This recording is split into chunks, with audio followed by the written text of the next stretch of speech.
Welcome to Hurrdat Sports Live. Just driven to left center, tailing away from Sokolov, and that ball is down. It's cut off and then bobbled as Silva hustles up to second with a lead double for the Cornhuskers. And a fly ball to right. This should be deep enough. Kiko is on the spot with Silva tagging. One of the fastest players in the Big Ten has no problem scoring on a sac fly for Dave Swanson, who's up to his old habits. Timmerman came on to start the third inning in a clean inning. Went 1-2-3, trying to work around a single with one out. And he does. Third strikeout and two scoreless for Tucker Timmerman. Ravi Bolin making his way to the plate. Bolin with a heads-up drag bunt in his last at-bat. Reached with the infield single. He's 1 for 3 tonight. Dylan Carey will be off with contact. Here with 2 outs. Representing the winning run for Nebraska. Pianto set first offering. That ball's driven up the middle. Coming around third is Dylan Carey. The throw is offline. The Huskers win it. The Huskers win it. Nebraska will march on. Good morning. Welcome into Hurrdat Sports Live, presented by Centrist Federal Credit Union. That's DB. I'm Ravi Lulla here at Hurrdat Sports Bar and Grill. What's up, DB? How we doing? Oh, I'm doing all right. How are you? I'm cool. I'm cool. Cooler than Nebraska doing some Nebraska stuff last night? Yeah, that's pretty Nebraska. That was about as cool as the chill that SGA gave Ant. Yeah. But not quite as cool As the other side of the pillow? As the first state championship since 2004 For your West Side Warriors? for the district. How about that was cool. How about the first state championship in soccer ever for our guys out at Schuyler? I know. That's pretty cool. That was cool. Only, I think, their 5th state championship in any sport. So I looked at the list That's that pretty somebody tweeted out. That was pretty cool. That was pretty cool. I've like that one kind of, our team does a great job covering that stuff. Like that one kind of got me in the feels a little bit. I was feeling for them. Like that's really cool for that community. How about our team dominating the pitch last night? Oh yeah, they were out there. I mean, they got it watered down a little bit with my man El Peasy off the easy for cheesy. But yeah, Ave and Anna. Anna, Anna too. Oh yeah, that's right. Yeah, Anna too. I think she's earned better than Anna too. A2, sorry, because it's AA, so yeah. it's A2. Oh, yeah, 2A. Yeah, A squared. A squared. There you go. I'll take A squared. Then you got AJ out there as well, doing his thing. It's just a wackadoo. My man's just running around like a squirrel, literally. I don't think he's operating on a lot of sleep this week. Yeah. It's and they left right before we did soccer team because we had our parents meeting last night. So they were all up at the high school at like 5:30, so it was pretty cool. And a couple of our kickers are soccer guys, and I was beginning to think it was getting a little deja vu-y for your boy because this is it's exactly what happened in the regular season too. Where they got up 2-0. Got up early. And then crawled on back. South stormed back and then won it late on some plays. Yeah. So it's a little A anxiety. little stressful. Breeze was cool last night. He was like, "Oh my gosh, that's my man Ellis. He's in my pottery class." Oh, it's just cool, That's the funniest thing about high school. Yeah. Where it's just like, oh, hey, by the way, this guy, Teddy Rizak, he's going to Notre Dame, but we have social studies together. Like, I remember real specifically. That's funny. That's a funny pull because we were together at CJ's graduation party on Saturday. Yeah. Teddy hadn't changed a bit. He's actually intensified. That makes sense. He is a certified menace. Well, and I think you've got like-minded with Marcus Freeman there. Yeah. And so I think that she's going to lean into that a little bit, That's why the family likes Freeman so much, right? And I've seen Ant driving around twice. I saw him once at the Point, Village Point, and then some on 120th and I was going to pick up Zoe from school. Oh yeah, he just rolls up next to me. Coming back for Memorial Day. Did he big time you? Or No, okay. he's cool. He drove and rolled down the window. It would drive other people behind us mad, but he was still going about 25, 30 miles an hour. He wasn't going slow. So how many vehicles you guys got?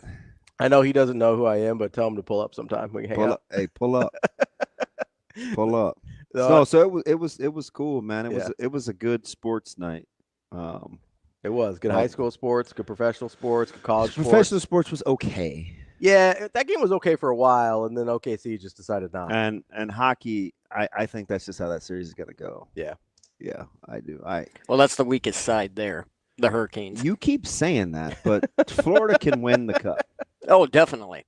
So you mean when the weakest side, you meant the least compelling matchup? The side that they came up on the bracket, the Hurricanes, that's the weakest. Yeah, because I'm hoping for Florida and Dallas. Yeah, I am. Just entertaining. Even though I don't even know why I'm rooting for Dallas, it's not like I took advantage of my own advice. So you did pick them though, and you like being right. So yeah, it would be nice if it was with the odds that came with it. Sure. Yeah. You got to take advantage of your rightness. Then I would be really, really, really excited. Well, instead, I'm just excited that the Dodgers got off the schneid on a walk-off. Walkout from Max Muncy. From a guy that hasn't been able to hit water since, if he fell out of a boat. I mean, technically he's still an out, but he scored. So got to keep watering the bamboo. Did you understand the outing for Walker?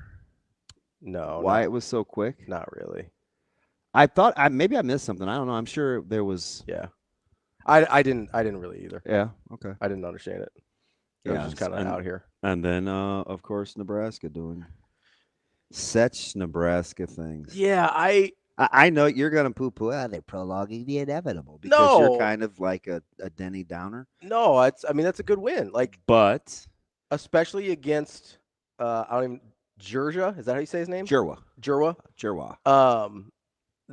Especially against that pitcher to come out with a win, you're not going to face anybody better than that. Yeah, you know what I mean. He's tough, and they wore him down, and the tournament is just anarchy. Yeah, it's madness. Now you've still got a lot of meaningless games, which is super frustrating. Well, it's an intensified too with the way it played out. Yeah, because you had so many upsets. Now you're going to have a bunch of meaningless games. So it's like, all right, cool. Sit around for a couple of days.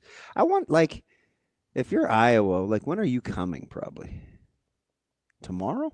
Yeah, I guess. Because it's not like baseball has huge budgets. They're not wasting. Yeah, and time. Are you really putting Michigan State up for another couple of days? I guess you have to. Yeah, that's the thing. That as much of it doesn't make sense as anything, right? Michigan State's their season's over. I know. So you're just gonna hey, hang out in Omaha for a couple more days and just chill, dink around. I don't know. It is kind of funny though, because we do this a little bit with other sports and are cool with it. You get to if you're in football. I mean, not really. It's a little different, but how much different is this than a bowl game? Like a lower level bowl game, if we're being honest. Well, I don't love the analogy because the wait is in preparation to play a game, not waiting in between a couple games. Yeah, I just mean I don't mean the wait so much as there's sort of a meaningless or inconsequential game at the end of the season. Yeah, see, no one that's actually playing probably. I won't say no one. Most people that are playing don't think like that.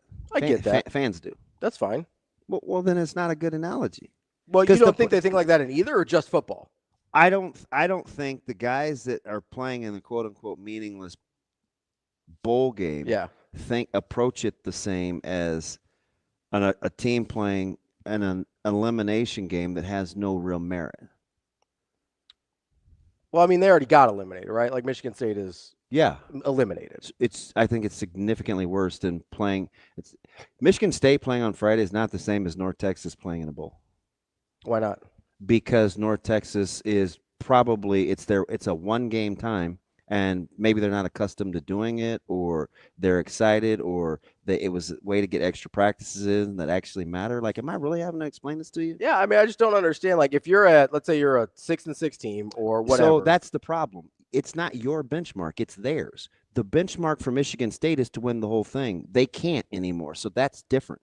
You don't know what the mindset is of a team playing a quote-unquote meaningless bowl game. People will look at Nebraska in the Pinstripe Bowl, and they could say, oh, they're playing in the Pinstripe Bowl. It's a meaningless bowl game. It's certainly not meaningless to Nebraska. So it's relative to the team, but I'm pretty sure you can't convince anyone on Michigan State's team that the game remotely on Friday can generate any of the same feels. What about a team that's trying to win or trying to make the college football playoff? They lose, let's say, their conference championship, then all of a sudden they're not in. And then is their bowl game more meaningless, like because their benchmark was different? Sure, but I don't think that's where that's a super goalpost, Tills, because I'm just trying to find like an analogy to what because that ain't it. That ain't it. Okay, that ain't it. It would be I don't know what it would be, but it would be waiting around to play a game that doesn't count. It would like be it would be like traveling someplace to chill to play a spring game or an exhibition. I'm just saying we do a lot of these throughout basketball, football, and I guess baseball now where do we? I think in basketball and football you do it a lot, like where you're no longer eligible for the thing you were trying for.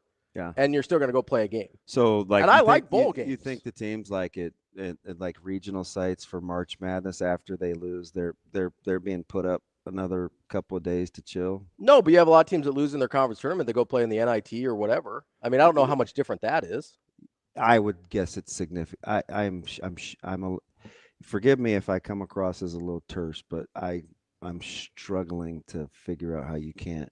I think you're being purposely obtuse. I'm really not. I want to say dumb, but that sounds a little harsh. I'm really not. Like, I don't understand what the difference. If you're like in your conference tournament, let's say we brought up St. Mary's from 2018 the other day. Yeah. Like, let's say you're St. Mary's. You're trying to get to the NCAA tournament. That's your bar, right? You lose to Gonzaga because Gonzaga's a wagon and like they're really good. You get left out of the NCAA tournament. I think a lot of those And then you teams go play say, the "I'm NIT. going to try to win." We just saw this with Nebraska. We literally just saw this with Nebraska and the Crown, and we talked about off-season momentum and the chance to still practice together and to. So is it just different because the time frame shorter for Michigan State or whoever else in the Big Ten? Is that just like you? Because they still get another chance to play together. Because actually, Nebraska basketball is a really good example here because a lot of those guys aren't coming back. Yeah, but there was some sort of, whether it was monetary or a mythical crown, there was still something to play for. This game that Michigan, whom these teams are playing, they're playing for the spirit of the competition. That like. So if you like, I'm really not trying to be I'm not going to. Yes, you are. And I'm not going to continue to have this conversation because no matter how many different ways I say it, you're going to act like you don't understand. That's as good as I can do with the analogy. All right. I mean, I really don't understand the That's fine. I'm going to leave it at the fact you can't understand. Yeah, that's cool. Because there's like 17 different ways to say it. And if none of them have sunk in where I could get you to say, oh, okay, I could see that, then I'm talking to myself. So I might as well just save the energy for the next time you drive me crazy. All right, we'll just wait a few minutes. I'm sure it'll happen. Coming up on the show today, we've got a special guest, I think would be the best way to call it. We've got special head coach Rhonda Revelle from Nebraska softball. She'll be joining us at 7:45 as Nebraska heads into their super regionals coming up this weekend at 8 o'clock. Our Wednesday regular, Brian Christopherson, Husker247. Then we'll talk to Andy Kendeigh at 8:30 from KETV. We should be fairly tired. Yeah, they've been busy. Maybe the Spring State Championships is maybe the busiest week of the year for like locally. Yeah, and their crew is they're all spread pretty thin because you got to flip around and get ready for. And I'm glad the sun came out. Little Orphan Annie moment for state track. Yeah. And you had to finish up. You're not even done with baseball yet because you still got Elk South, Pap South. You had, that's just Class A with Millard South and Millard West. All the classes are still going on because you had the day in advance. I'm going to watch Central City this morning over at Fricky. Mm-hmm. Yeah, they're spread pretty thin. And then they just wrapped up state soccer last night. Yeah. Yeah, it's going to be interesting to see where Andy's headed out and about to. It's a good reason to get him out of week bed. Or so. Do you think he was sleeping in? Well, he doesn't have anybody to take to school right now. Yeah, that's true. So I don't know what the incentive would be unless you're adulting. He might just be, hey, it's maybe he has to Fix 8 o'clock, I got to get up. Fix a sink. I don't know. Get treatment on his back.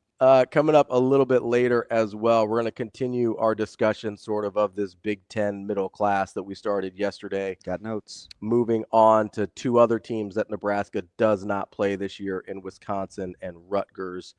We will talk about them as well.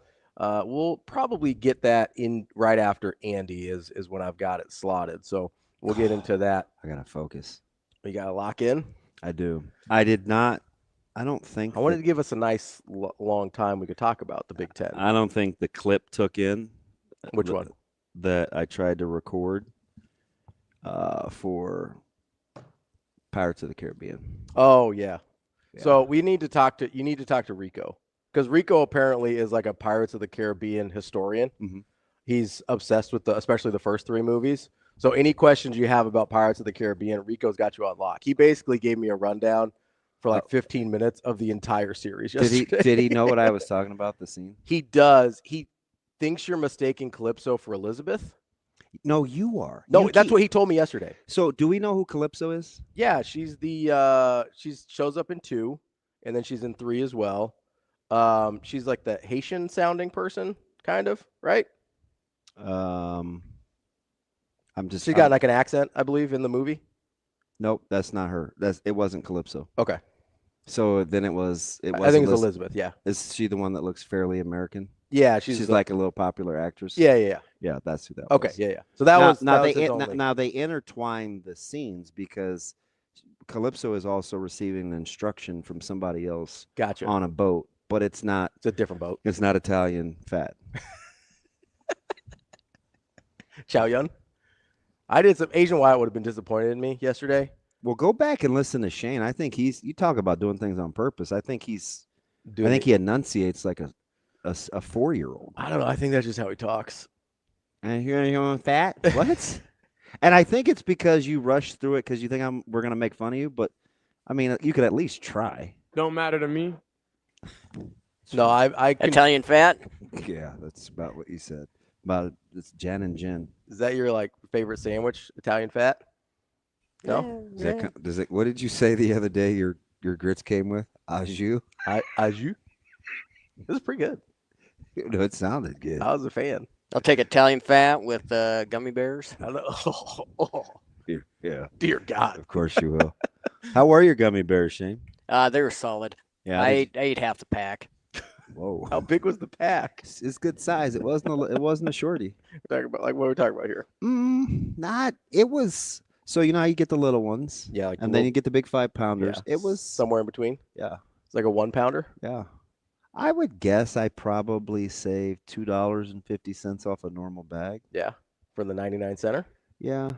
And again, your guy told me it was marked down. Hey, take advantage of it. What he said, I would buy.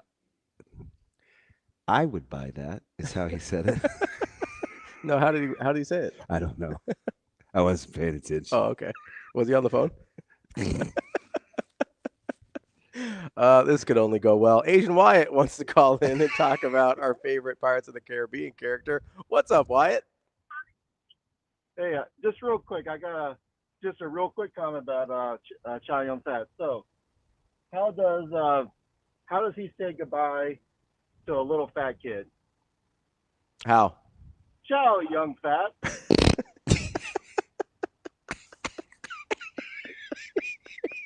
It's to me, Chow Yun Fat. Wyatt, is this one of you and I talk about these things a lot? Is this one of those things that only you can say? Because I really want to laugh and I want to mimic it, but I do not want to be in trouble. I'll say you can't repeat it. You can laugh. I don't think you can repeat it. They think it's funny. They're allowed to laugh too. You know what?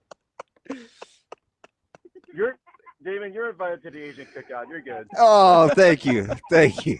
I appreciate that. Take care of those cuties. All right, buddy. Wyatt is a trip. Just so everybody knows, Wyatt is Korean. He's allowed to say that. You know what's funny? What? He is he is like exhibit. I don't know. If you had court, there would be a lot of why you don't judge a book by its cover. Yeah. Yes. He looks very buttoned up. He carries himself like a consummate professional. He is low-key hilarious. Yeah. And borderline, like, he's kind of naughty. Like, he says some things sometimes where I'm like, you can't say that. He can, though. In this instance, he can. I'm telling you, dude is funny. So it's kind of funny because I talked to him before I met him. So like that's just the only version of him I know. So even like when he walks in, does he just ooze jokes? Like he's just sarcastic. He's just only because I already know. Yeah. If I can't. He walked in with the tough hang shirt. Yeah, because he walked in with his kids wearing shirts that said tough hang on it. So So I can't remove the veil of who I think he is to like try and I could see how if he was just walking down the street, you'd be like, you wouldn't think, oh, that guy's hilarious. Like he doesn't look like Chris Farley or anything. Oh, shoot. No. Aju? Is that what you said? I don't know why you said it like that yesterday, but it just stuck. Aju? I was getting Uruguay vibes, and then I was like, I don't want to. I'm like, just say rendered fat. That's what I wanted you to just settle on, but you kept doing the. So, to be fair, I didn't know that's what Aju was. No. So, okay, two quick things. Okay. Any like liquid that's accompanied with the dish that comes in some sort of a bowl that is for dipping. Yeah. You could call probably an au jus. That's what it means. Yeah, yeah. With the grits, where if you were supposed to pour and not dip, I just was like, that might just be the rendered fat, which would be sensational because I cook in rendered. I have a whole Costco bulk bin coffee tin of bacon fat, and I cook in it incessantly. So the only reason I called it an au jus is because that's what it said on the menu. No, that's fine. But I also don't know, I don't know what an au jus is, technically. I mean, speaking. You live with the cooking Rolodex. Yeah. Sometimes I don't ask questions. Even though she referred to me as a little bitch. She didn't know she was talking about you. She probably would have said it anyway. Probably. Yeah. But to be fair, she didn't actually know she was talking about you. Because I gave it to you. I go, hey, hypothetical question from DB. And then I copy and pasted what you sent me. Mm-hmm. And then she goes, she asked like a clarifying question. And I was like, I don't know. Like butter? I was like, I don't know. You probably don't even know what clarified butter is. Clarified butter is when you remove the fat from the. Yes, I was going to get back into the rendered fat. I do know clarified butter because I have had to ask that one before because I was like, what does that mean? We're out here, right? But no, I'm not. It didn't affect my job. I can still do pods. The thing about it was, it didn't affect my play. All the clarified butter didn't affect my play, but. No, so I haven't asked about Aju because I've never really thought about what it actually is. I was like, I don't know, it's just a liquid that they put with stuff. Yeah, I've never really thought I'm not a fat? Huge. Is that stock? What is it? I'm not a huge Aju guy because I don't want it on my sandwiches because I don't like wet bread. I don't like my bread wet. Yeah, exactly. But in the context of the grits, it was actually really good. The thing about it is with stuff that needs liquid or kind of that soft medium to get it the texture I want. I don't know. Would I rock with that or is it for flavor? Was it for flavor or did it keep your grits not as gritty? So it was both. I think there was a flavor to it because it was what the andouille was cooked in. Yeah. But it also changed the texture of the grits from being less liquefied condensed. A little bit. Yeah, it made it a little creamier, which grits. was actually really good. Big grits guy. Yeah. I've been chumming it up with these guys that are doing food reviews because a couple of them are really funny. Yeah. I'm a big Dago Indo guy, and he did a collab with these two other guys that I like, and one of them happens to be a huge sports fan. I'm like, we have got to get you guys on the show. Are these TikTok people? Yeah. Are the ones from Omaha? Oh yeah, I think I've seen them. Well, there's so a few. Many there's a bunch now. of them now. Yeah. So there's the pair of the Fooligans. Yeah. Then there's the First Time Eats guys. Yep, I've seen them. Then there's Scotty Does Eats. Then there's my man Dago and Neil, who's I have to stop saying it because he says it all the time.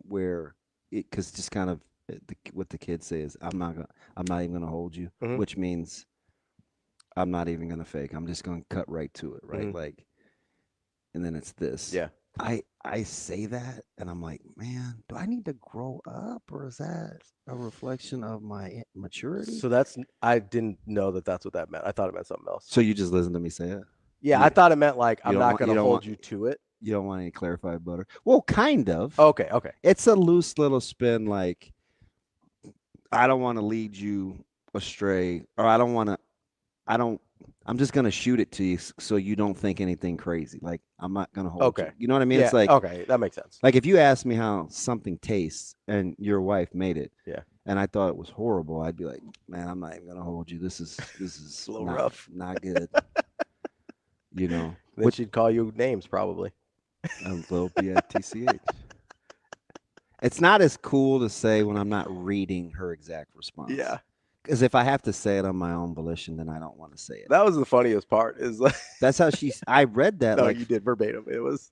I had to come back to it. I was a little shook in the kitchen, and I was like, "Well," in her defense, she didn't know I was talking about me. She didn't, because I asked specifically about I asked about a chef. Yeah. So I think she was thinking somebody. I was chefing it up. But I think she meant somebody that was like working professionally in a kitchen. Which, by the way, yesterday, 5 more pieces of bacon and 4 more sausage patties and 3 eggs. How fast do you think you're going to go through that pig? Pretty fast. How many pounds, like total pounds of meat was it? Do you know? Because I'm always curious about that. I think it was 164 hanging. I don't know. But not all of that once it's processed is like edible, right? I got my little cheat sheet in here. And by the way, I did not call Jace this morning. I was like, do we need to call Jace again? I didn't call anybody. I chilled. Dude.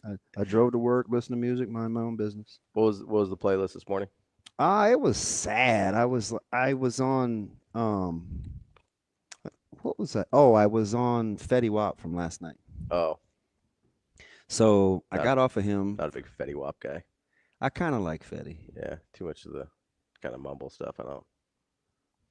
Really? Yeah, I'm not. You don't like no soft spot for the glaucoma and the bad eye? I mean, like I wish him the best. I'm just not gonna listen to the music. Like good luck and Godspeed, but you can keep it over there. I'm like, hey, what's up? Hello. Yeah, I don't need the 1738.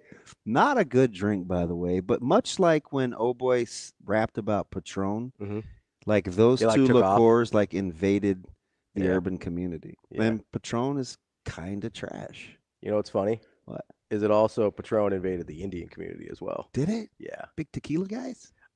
Some of them. Maybe that's how you stay so thin. So it's a well, some of us. I'm no Akshay Bhatia over here, but I almost made a joke like that in the group chat last night, and I was like, this is just a joke for DB. Like nobody else is gonna get it. But how about Jacob just sliding in with, I'm not going to peddle you my painkillers. Oh, he said he doesn't have any. Talk about being on delay. I didn't even get it at first. And I was like, oh. That's because he always listens to the show later. And so he'll always say it's like 6 hours. I did reference if he was on any. Yeah. Well, I think I brought him up. You were talking about painkillers. I go, oh, hit up JP. I think he's probably got some from the ankle. What's the word he used? He says, I'm not going to be your plug. Yeah. That's what threw me. It's like, and I was like, he made it seem like I was Pookie. Like, I was like, oh, my guy's been pandering. My guy's been watching The Wire. By the way, I'm still disappointed in myself. I did not make it through season 2. So, is this a safe space? Can I talk about this here? It's always safe. Except for if I think a game is meaningless. But I don't even know what made that funny. But you're basically vouching for a guy that's purposely being obtuse. I really was. Oh, you didn't. But know? Why was that so funny to I don't know, but him laughing is what made me laugh because I didn't expect him to laugh like that. No, so okay, safe space here. Birds of ding dongs flock together. I don't think that's how the saying goes. Oh, make that so up. Tree of Trust here. I thought The Wire was kind of overrated. Hey, listen, you don't have to convince me. Like I thought it was only okay. I didn't think the acting was very good by the main cops. Yeah. You know, some of the other stuff was all right. You know, I like I can't remember any of the guys' names, but the guy that played in Remember the Titans, Wood Hayes, I think his name is. It's all Greek to me. You know, Remember the Titans though, right? The D end, Julius.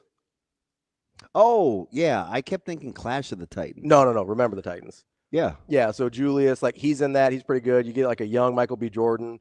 Mhm. Like, but the main guy that you're following, the cop, I'm just like, Was he the dirty one with the dark hair? yeah. Oh, yeah. I'm just like, it's, you know. I remember, like, He's in a bunch of HBO series from that time I remember, period. like, 5 or 6 episodes in. I kept asking Severe, I'm like, is he a good guy or is he a bad guy? He's like, that's the point of the show. You just have to watch it. I'm like, I don't like those shows. Yeah. I don't mind that. I just watched Havoc this weekend and I it just had my couldn't get guy into in it. Yeah. And I'm like, you guys sold me on the fact this is as close as he'll ever be to being Bane again. It was not a good movie. Oh, Tom Hardy? Yeah. Have you watched Mobland yet?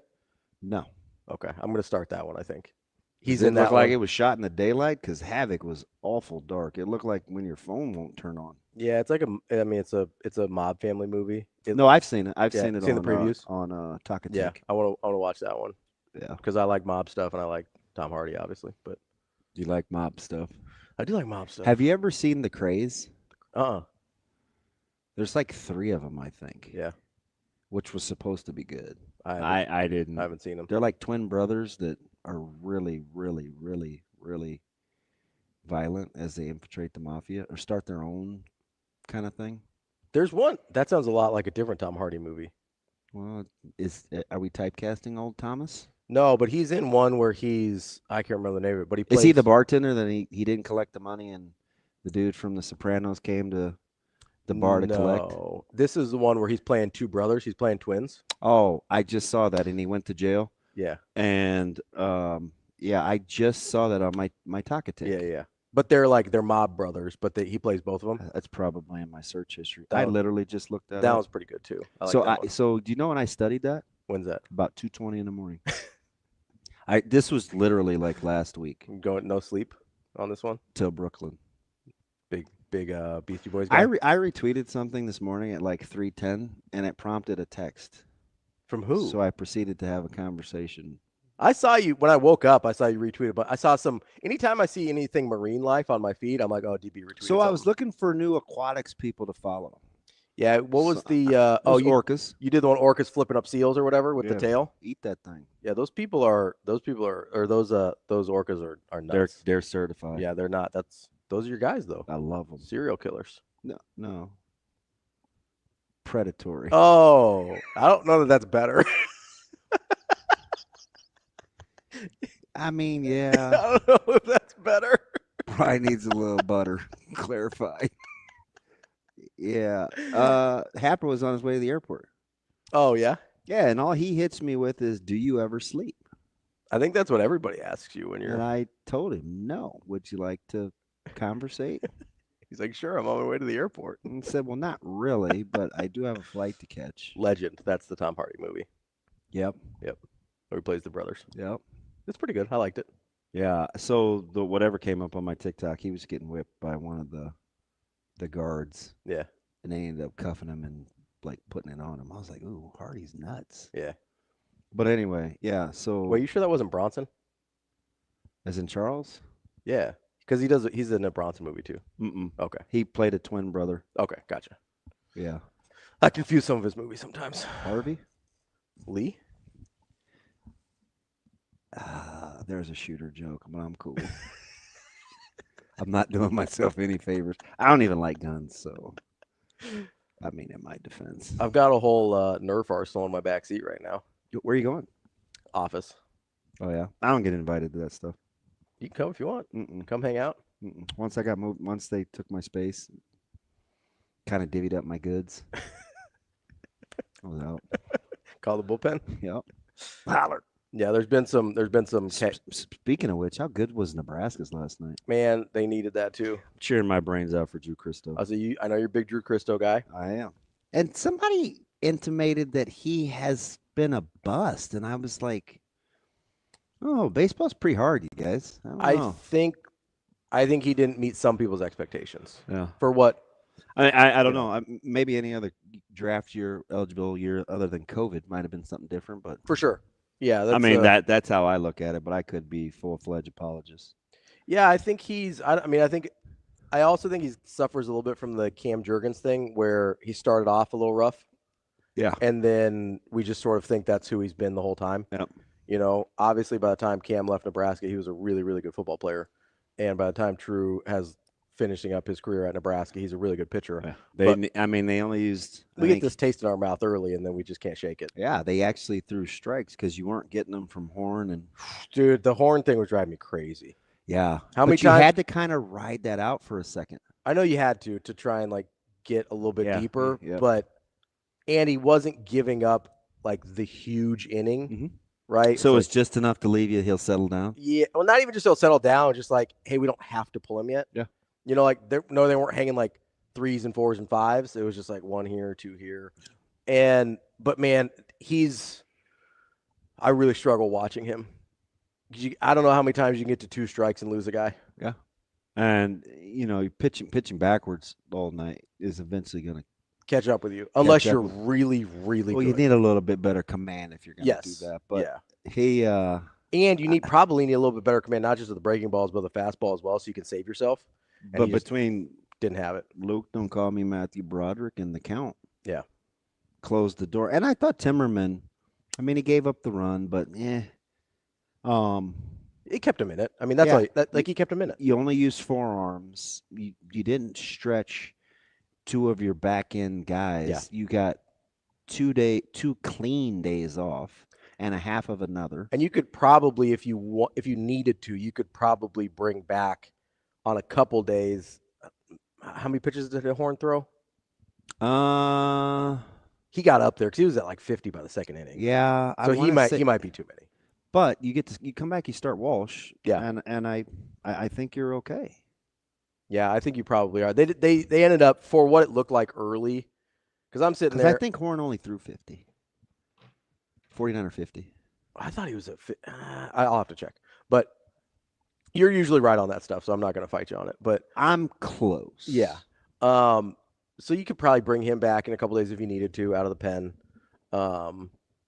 You've got yourself some options still. They didn't extend anybody enough that you're like worried about it. Yeah, because I think Timmerman threw more. You're probably right. If I think about, you might be thinking of Timmerman. Maybe. Because Timmerman was low 50s. I don't think Horn touched 50. You might be right. I'm going to look it up, but I can't. You quote me later. I can't. How about my man Case? Yeah, making another case for postseason hero, and now you get Walsh against Oregon. That win got you at least. My buddy said 5. I hope he's right. Another 5K. I tweeted 4. I should have read his tweet first. His DM first. He's probably right. Yeah. But I mean, you got the juice now, man. Crowd kept him in it last night. Got to go get it. Friday at 6 is going to be a much better crowd, I would imagine, than and I'm Tuesday thinking you get another. It's that win had to be worth. I'm telling you, 4,000. I would imagine. That's probably close. Yeah. We'll be back. More Hurrdat Sports Live. Give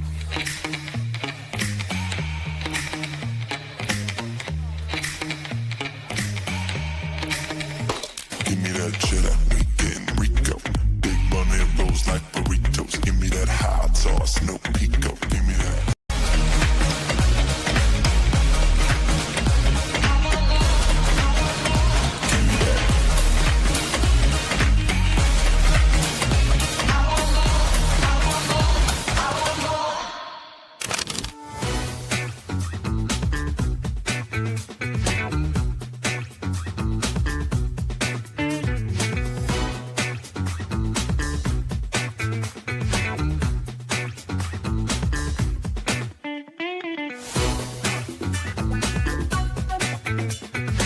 For Hurrdat Sports and for Borsheim's, it is our big game chain player of the game, and Kiana Perez hanging out with us from Lincoln Southwest as it's back-to-back gold championships coming back to Lincoln.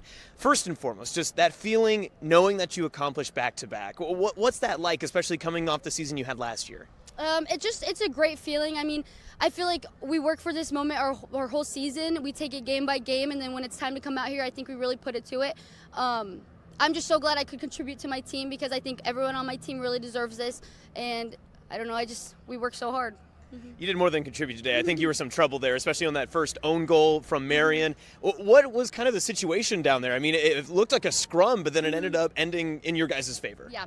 I think I was going more for the slot. I'm carrying an injury on my left foot, so it's a little weak on that side. So I was trying to get the slot, and it just happened to be hard enough to go in my favor in the back of the net.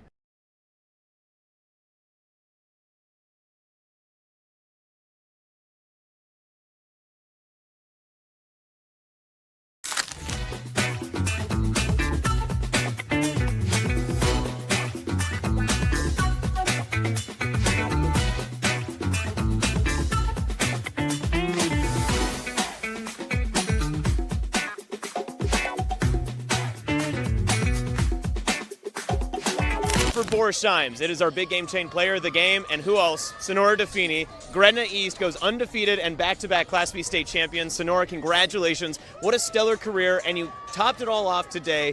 You had a pair of goals yourself, 5-0 win.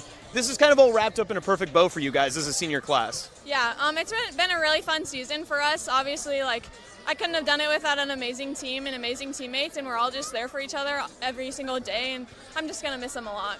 How fun was this to get it going started with not one of your seniors, but Taylor getting the first goal of the game, and then you get all of your captains and everyone else involved near the end? Yeah, that was awesome. I'm so proud of Taylor. She is such a hard worker. She gets in every day at practice, works so hard. Obviously, she's a freshman, so it can be scary going out on the field, but she does so good. And then after that, all the seniors playing together in every single grade, it was so fun.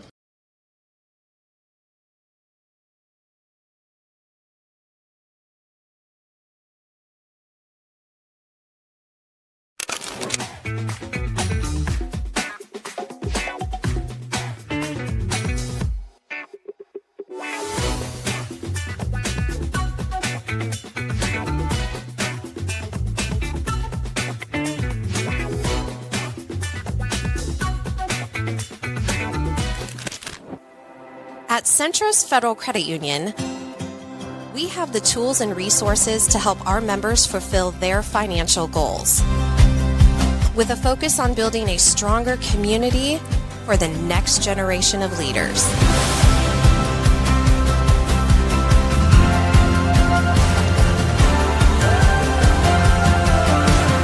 Centros Federal Credit Union. We are where you are.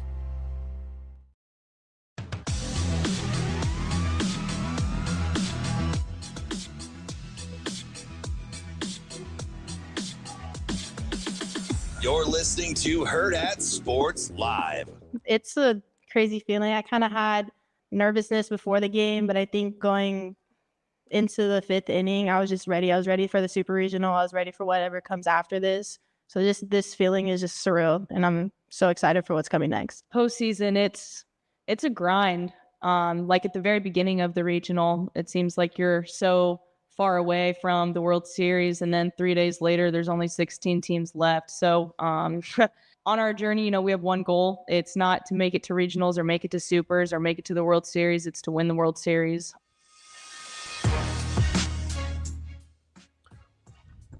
Welcome back, Hurrdat Sports Live. That's DB. I'm Ravi Lulla here at Hurrdat Sports Bar and Grill. We are joined now by your Husker softball coach, Coach Rhonda Revelle. Coach, how are you this morning? Doing well, getting ready for practice. Coach, it is so good to talk to you. This might be it's only been a handful of times I'm either just usually giving you a hug and passing or telling you how excited I am for you, man. I appreciate you taking time in crunch time, because I know it's not always fun to talk about stuff when you have actual business to do. So we appreciate your time. You're very welcome. Thanks for covering us, and it's exciting to have our fans have something to cheer for, right? Yeah. Your class stays half full. And you know this about me. I love listening to you talk about things other than the actual pitching, catching, picking it, the camaraderie, the chemistry, the competitive stamina, the culture, because it's so often when you can't see it, it's really hard to have it come across as understated. So I always like how you bring it to the forefront of what makes this team unique. Thank you. That's actually the fun stuff. That's the stuff that makes it feel special. That's the stuff that connects us. And like I said earlier in the season, I was asked a question, what would make this season successful? And that they don't want to take off the jersey. Well, The reason people don't want to take off the jersey, you know why people don't want to take off the jersey, is largely because of the feeling, not because of the scoreboard. Mm. Man, that's cutting deep early this morning, Coach. I do often think about some of the challenges of creating that feeling that people don't want to leave, especially when you've got somebody that's just a transcendent superstar like Jordy Ball, right? I know you've coached a ton of good softball players over your career. Probably not many that have the star power of a Jordy Ball, especially here locally. Mm-hmm. Is there, I'm sure it helps because of Jordy's personality and who she is, but is there a challenge of kind of culturally when so much attention gets focused on one person within the locker room? In this case, absolutely not. In fact, I think it's just the reverse, and it is 100% because of who Jordy is. Jordy is so other-centered when it comes to being about the team and about one mission, but she's also so invested in herself because she understands. She wouldn't state it this way, but she understands what she could do to help a team be successful. So she's so focused on making sure that she's the best she can be, whether it's in rest and recovery or training or thought process or whatever it might be, or just the nuances of anything, any part of her game. But yet when she's always on the level with everyone around her. And I just think she has so many innate gifts that are intuitive to her that make her such an amazing teammate without really trying, just who she is. Coach, I kind of get chills just listening because you said a couple of things. I always try to listen to you close. People make fun of me for being a big press conference guy, but sometimes I think it really can give you a snapshot into how coaches see things. And you said something the other day that we talk about a lot at the high school level and was preached to me collegiately. It's staying in the moment. And you used it with her and Jordy being right where she is currently. That pitch, that at bat, not what happened, a couple seconds before or a couple seconds, forecasting. And it's interesting because it's easy for you to talk about that in terms of her adjectives, but the important part is as a teammate of somebody like that, I always talk about sometimes you need to be a good follower too and understand that doesn't mean you're less competitive or you're taking a back seat, but not everybody can be the leader. Sometimes you have to be a good follower. A lot of that's got to come from the culture, but a lot of that has to be instilled in the players that surround her too, because sometimes that doesn't get enough of the shine. You're right. And, we talk a lot in our program about shared responsibility. And so some people may have a few more bullet points in their responsibilities, but everybody has some. And coming back to Jordy, it's like she was talking, her and Heva Cusack are the first tandem in Nebraska softball to have more than 20 home runs in the same season. And when Jordy was interviewed about it, all she could do is talk about how excited she was for Ava. So right there, like she wasn't even aware there was even such a record, number one, and that's how she's wired. But when she heard about that, she got excited for Ava.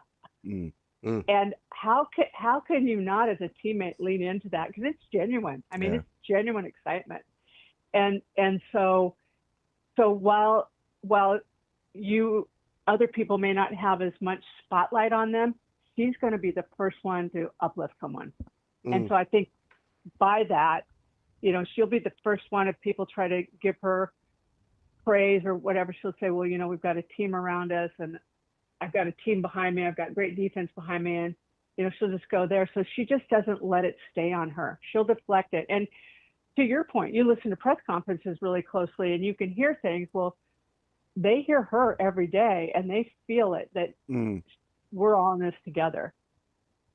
Coach, we'll get to the matchup here with Tennessee in just a second, but I'm kind of fascinated by this dynamic. DB and I talk all the time about people that choose Nebraska and people that choose to stay in Nebraska, and I particularly find it fascinating with people that aren't from here that decide to be a part of Nebraska and what they do. Obviously, I think people maybe forget sometimes you're not from here originally because of your history with the university, but you've been obviously player, coach, even spent a little time over at Nebraska Wesleyan, which I appreciate as well. Like, what about Nebraska made it a place that you, not being from here, from a totally different part of the country, are like, oh, I can make a life here, and I can, like, this is a place you wanted to be for so long? Mm-hmm. I grew up in a college town because I grew up in Eugene, Oregon. It's pretty darn good college town. Yeah. And when I came to Lincoln, I thought, oh, I know what it's like to be in a college town until I got here. And I don't know what Eugene's like now, but it was like on steroids. And I remember calling home, back in the day when you called home every Sunday because the calls were less money, right? You had to pay for by the minute. I'm really dating myself here, but I'm like, okay, I think the fans are not only into it, but I think they're a little bit crazy. That's what I tell my family back home. I said, but it's really cool. It's just really cool. And I think that what really caught me as a young person was just the genuineness of the Midwestern people and the culture, and just you do an honest day's work, and you take care of your neighbor. And I just loved all that. And I remember when I graduated and I coached at Wesleyan, and I knew that I wanted to get into coaching, and there weren't a lot of opportunities in Nebraska at the time. And I remember Dr. Barbara Hibner said, sometimes you got to leave to come back, kid. And I'm like, well, I hope I can come back. And I went and I coached in California for 5 years, and then I did have the opportunity to come back. So since 1981, I've been here all but 5 years. Yeah. So really now Nebraska is certainly my home, and I love that. But I still maintain the same feeling about just the people in general of this state, just good, hardworking, take care of your neighbor, root for each other, and really it's true. It's cliche, but all stick together in all kinds of weather. I mean, it really, really is true. Does familiarity breed contempt? Like, you're familiar with Tennessee. We know about Pickens. We did the equivalence to how hard she throws from, I'm a baseball guy, so I'm going 60 feet, 6 inches. You're looking at about 107, 108 mile an hour. But you are familiar with what they bring to the table. And I think we looked at the capacity the other day. You're going to see 2,300 plus whomever is out in the outfield and in the grass with the lawn chairs. You know the environment. How important is that for your team this time around? It's really important. In fact, I was just on the phone before I got on the phone with you, talking to one of my coaching friends that played there, and I just talked about the environment a little bit. But what I like that our team's doing so well, and for not being in this position, this group, they've been very poised down the stretch. And I know it'll be a different challenge this weekend with the environment, but they've done a really, really good job about making it about us and not the environment. And, we've talked about, I really think there's two ways you can take the environment, and it kind of depends on your personality. You can either kind of make it your white noise where it almost seems to be silencing, or you can feed off the energy of it because that's how you're wired. And so I just encourage them all to go where their natural place is, where it fuels them the best. Like I tend to, it becomes white noise and it almost becomes silent. Like the louder it gets, it almost has this silence to it. So I think, Jordy said all along, because I know we're going to travel, put us in an environment that is just almost hostile. So I'm like, okay, you're getting what you asked for. So certainly got to be careful what you ask for sometimes. I know all the attention goes to Pickens. It's not like you get a break when she leaves either with Marcheco, who absolutely can deal as well. I mean, in terms of preparing your hitters for facing a couple of aces, for lack of a better term there, how do you get them ready mentally to understand, hey, like, I know we may not have a lot of success, but we got to take advantage of the places where we can? Yeah, well, you're right. It helps that we knew that we were opening up our season against that pitching staff. So literally, we started preparing. And again, they are very good. They're excellent. I mean, there's probably not a better staff in the country, honestly. But we started preparing for them in January because they were our first game. So who are you preparing for? You're preparing for your first game. So that's where we feel like, okay, that gives us at least a little familiarity. And the fact that we actually have seen her and we saw her at night, and at night, the ball, that 75 probably feels like it's 80. And so I just think that there's no doubt that there's going to be a challenge. There's no doubt that there's going to be some swings and misses. There's no doubt that there's going to be some strikeouts. But on the other side of that, you square something up. And it could be a very low scoring game, and we square something up, and we make something happen. We take a walk, we take an extra base on a ball that gets in the dirt. She throws so hard down in the zone. Sometimes balls get in the dirt. We play clean defense. We match them pitch for pitch with mentality. We stay in the moment. You know what? You never know what can happen. I love it. And we were trying to, we watch, I love the sport, especially for the television viewing experience. A little blasphemy. A couple weeks ago, I said I would put it on par with watching college football and maybe wrestling at nationals in terms of its electricity and constant action. And for you guys, if you could pick something, would it be a 1A pitcher on the mound? Would it be timely hitting? Would it be how you pick it, how you play the confines of the ballpark? What's something that we're not talking enough about that you want your team to do well that may be flying under the radar? Well, I think this time of year, when you get into championship play like this, it's really three things, and you've heard them before. It's good pitching and solid defense and timely hitting. And because the timely hitting is going to be critical, because there's not going to be, I doubt that we're able to uphold our 8.2 runs average per game, per season when we're facing the SEC pitcher of the year. But how about we scratch out 2 or 3 or 4, and they don't scratch out the same amount on the good side for the Huskers, right? Yeah, absolutely, Coach. We appreciate the time so much. Good luck this weekend down in Knoxville, and let's see if we can get a repeat of the opening of the season to close out Super Regionals as well. You know what? I'm all in. Coach, thank you so much. After you guys get this one done in Knoxville, you have to promise to come back. I got some comparisons I want to ask you about between this team in 2013, but I'm a big fan of letting you get your tasks done before we start getting too reflectionary. Okay, I love that. All right, and we're in. You've got it. Appreciate it, Coach. Coach, thank you so much. Okay, thank you. Have a good day. You too. That's Rhonda Revelle, head coach of your Nebraska softball team. Cooler than a fan. They start off in Knoxville on Friday. Make sure you check that out, and hopefully they can tune up Pickens the way they did to start the year. Yeah, got to figure out a way to shut down. I mean, that's got to be your worst outing of the year, right? Yeah. 5 runs in 5 innings? Yep. Yeah.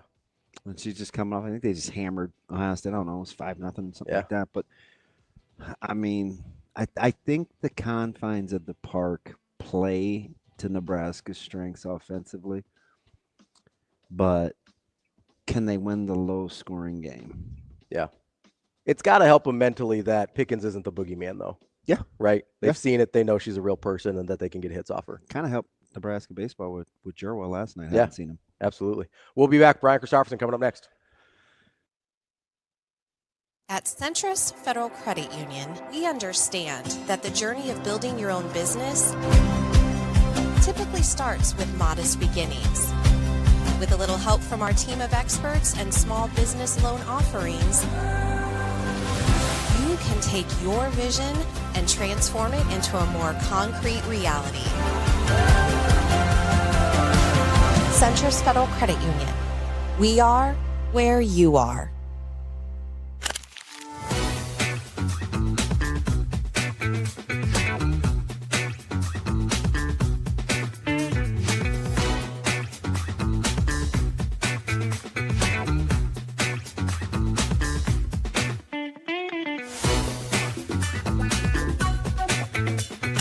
For Hurrdat Sports and for Borsheim's, it is our big game chain player of the game, and Skyler, for the first time ever, Class B state champions, and Richard Delgado, big reason why. What a day. And first career goal, coming in the biggest moment possible. You stepped up when your team needed you the most. How did that feel in the moment going through? You know, it felt like I saw stars. The adrenaline hit me. The team needed me, and I really showed up what I could do and scored my first career goal and won us the game, you know. It was really amazing. And you took it from your defender spot all the way through. Did you just feel something, or did you get some confidence going? What kind of led to that moment? It was like a spidey sense, you know. I just really took that ball. I cut back, shot down the player, and then scored. It was really just adrenaline. I didn't know what I was doing at the moment, but it happens, you know.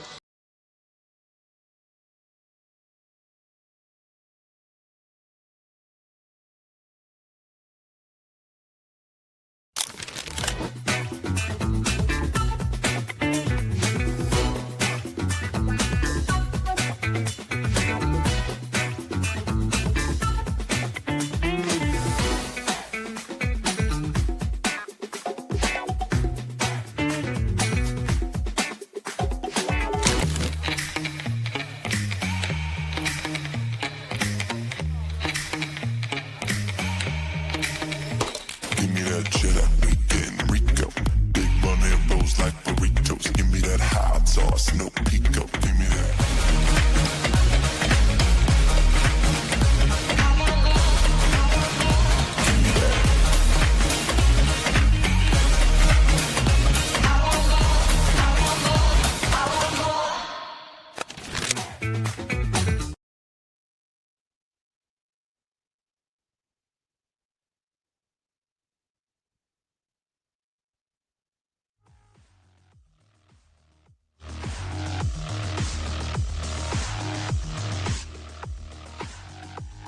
You're listening to Hurrdat Sports Live. Here is Husker247 senior writer, Brian Christopherson. Yeah, you got guys walking into Ace Hardware without their shirts on. Brian Christopherson. We got a pretty good sewing circle in this state. Brian Christopherson. To me, it's like crunch time, baby. Here is Brian Christopherson. Welcome back, Hurrdat Sports Live, presented by Centris Federal Credit Union. That's DBM Ravi Lulla here at Hurrdat Sports Bar and Grill. Joining us now is Brian Christopherson, Husker247. What's up, BC? Oh, not a lot. How are you guys? Well, I'm good, B. It's not the same not seeing your smiling face this morning. I can't read all your funny facial expressions, man. I feel like I'm playing with a bad deck. I miss seeing you too, buddy. My brother and his wife, they had a baby yesterday, and so I'm in Omaha paying my respects to as a new uncle, so I had to rearrange my schedule a bit. I mean, if you're in Omaha, you should have just come on over. Listen, Uncle B has a nice ring to it. It does, yeah. A first-time uncle, so that's pretty cool. So baby Elise, I'm gonna go see her after this. So this is the second best part of my day, talking to you guys. See, that's awesome too, because I've told you this before. I love the relationship you have with your brother. Like I think that's pretty cool, and it's trickled in with your dad, right? You guys like to golf together, you do stuff together. Like, I don't know, BC, you're just a well-rounded young whippersnapper, Uncle B. We do have a good relationship. Yeah, I stay tight with my dad even when we go to really nice golf courses. And last week he hit one like 15 yards off the tee in front of everybody. I'm like, this is not good. You start to get like sweat coming down your face, like everybody's watching you. But he lined up that next. He's like breakfast ball, puts down another one, hits a nice one right down the middle. I was like, all right, family stays together for at least this round. I can feel the secondhand embarrassment just through the phone. It's very real, BC. So we've been having these discussions. I'm going to blame it a little bit on you, Brian, because they might have, I don't know if they started with you, but you've definitely been involved in terms of where Nebraska can make moves throughout the Big Ten this year and the middle of the pack. I'm going to start here because I don't think we've asked you this yet in this regards. What do you think the ceiling is for Nebraska? Best case scenario, let's go super idealistic. What do you think the best case scenario is for Nebraska in terms of finish in the Big Ten? in the Big Ten, I mean, I think so we're being idealistic. We're being let's say like Dylan someone's turns into their, all Big Ten quality quarterback. The defensive line is what I think they are. The offensive line comes together. The wide receivers are like, it's idealistic. Okay. I mean, if you're going to shoot for the ceiling, idealistic is they're like a 10-2 team, you know, that kind of. So what is 3-4 somewhere in there? Is that basically the? Yeah. So 2 losses. Yeah, I would say that would put you in the top 4, right? So yeah, I think that's where it would sit. I mean, I think that's what they're thinking about. So if you want to just say what's inside the walls, what's the mindset of what they think they can be? I mean, win is written on every board over there every time I've ever seen it, and there's an expectation like we can make a move. I think they thought they could last year. So yeah, that's where you start as far as like where you place the ceiling. I always hate the cap ceiling on a team. You never know. Sometimes everything, as you mentioned, the different things that can fall together. Like I've always said, like what happens if Nebraska has a year where they're actually like stinking plus 10 in turnover margin? You know, like they've only been plus like twice in 21 years of football, and that's a total of plus 2. Yeah. Yeah. Exactly. So, I mean, like, what if you actually had a year where, like, you have a safety who picks off, like, 6 passes or something, and it's just, like, one of the things kind of break your way. You're great in the red zone. So, yeah, to your question, as I round the track in a long-winded answer would be, like, 10-2, and that puts you, like, 3 or 4. That's the idealistic one. So how much realism is there in that idealistic scenario? I mean, we're not talking about, you know, I think you answered it, I think, similar to how I would have, not that that makes you right or wrong, but we're not talking about like an Indiana all of a sudden like running through the regular season almost undefeated, right? Like we're talking about what I think is a scenario that is on the table. Like how much realism do you think there is in that scenario?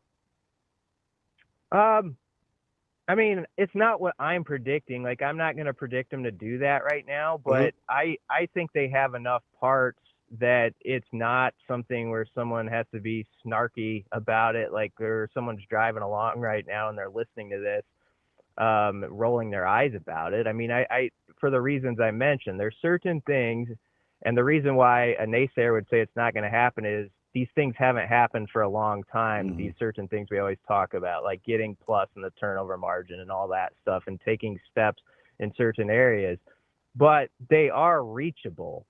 And, you know, take turnovers as one, take special teams as another, where there's a lot of optimism about like, what does it look with Eckler and just like how he can get those guys firing in the 4 core units. And hopefully you get a couple good, reliable right feet as well. But if you have solid special teams, change turnover margin in those 2 areas, we're talking about stuff we haven't, as much in recent years, and that might be worth 1 or 2 wins right there.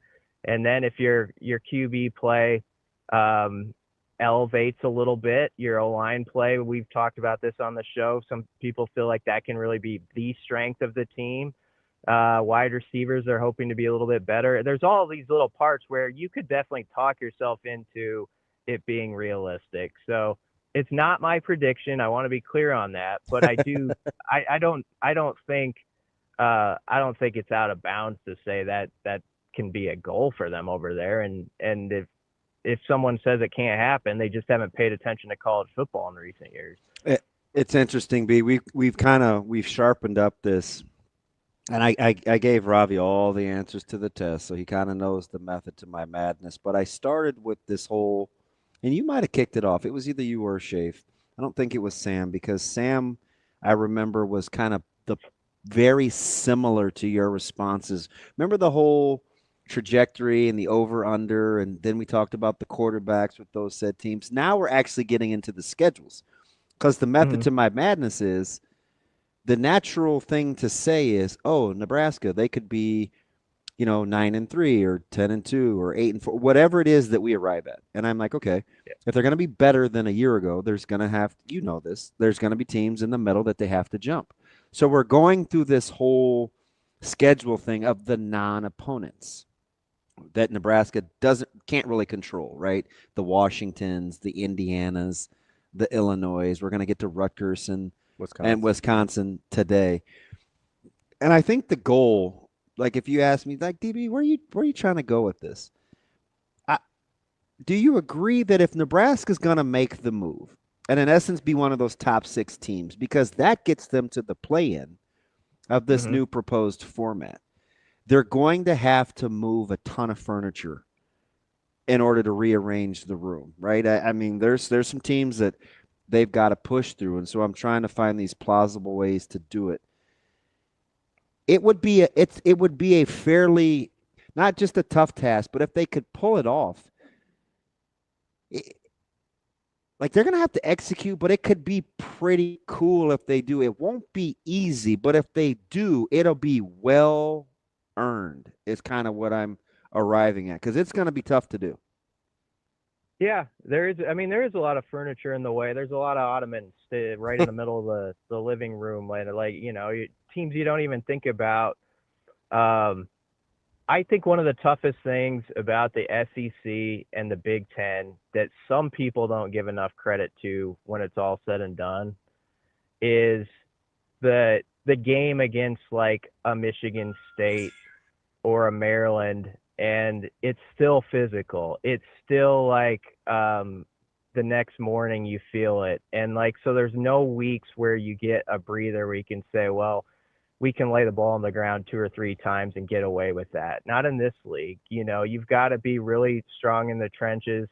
And like we used to do, I still do it a little bit because we're allowed to, because we're not inside the walls, but like you sort of rank these games, but and like sometimes they're difficulty, but every one of them has their own challenge at that point in the schedule, and they're going to have certain guys that are tough matchups, skill guys, and you're going to have to come to play. So like when I look at Nebraska's schedule, and it sort of connects to, I think, to what you're talking about. I mean, I look as much as like October 4th through the 18th as anything, where I think it's that stretch of Michigan State, Maryland. I might have the order out of place. Minnesota. No, that's right. 3 M's. Yep. And I mean, that's after Michigan. So then there's a bye, but then you have that stretch where it's Maryland, Michigan State, Minnesota.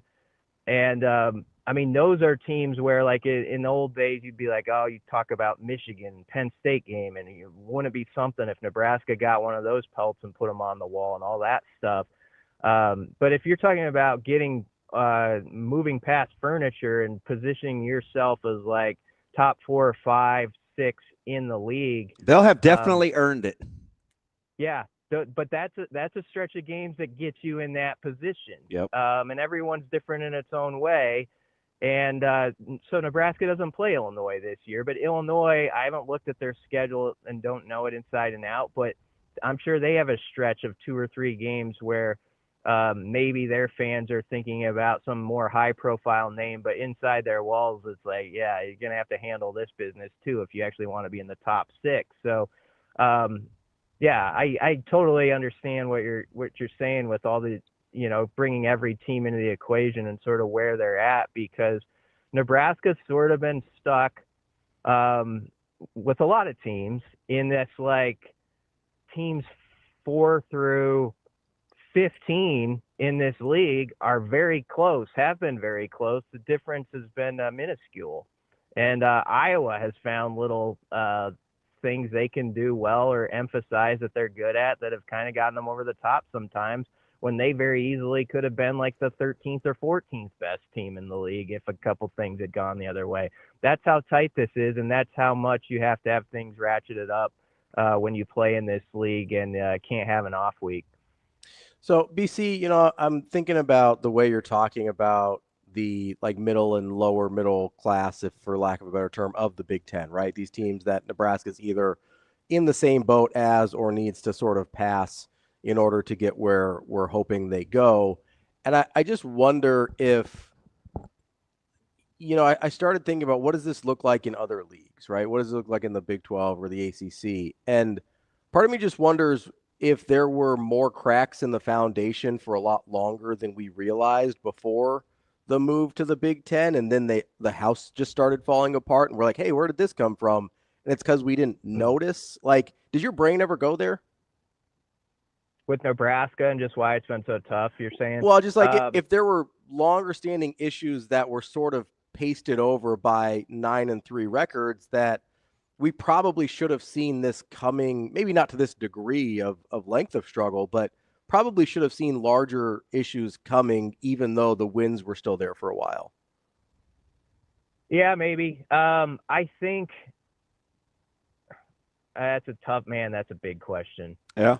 I mean, I would start with, I feel like in the trenches for a period of time, and this is where the optimism comes in. If you want to be an ideal, I think Nebraska can, especially on that O-line, we've talked about that. They can be strong this year, but I do think there was a period of time where that fell off on both sides a little bit, not sometimes at the very top, but it was just a depth thing. And I think when you get into this league, if you're not really well-rounded in the trenches, and it's the old story around here is how Nebraska maybe didn't get enough bang for their buck from like Sue, like in the success he had and some D-line recruiting classes. And I think just as you started to add it all up for, 8-10 years, it was sort of like it felt a little thin at certain spots.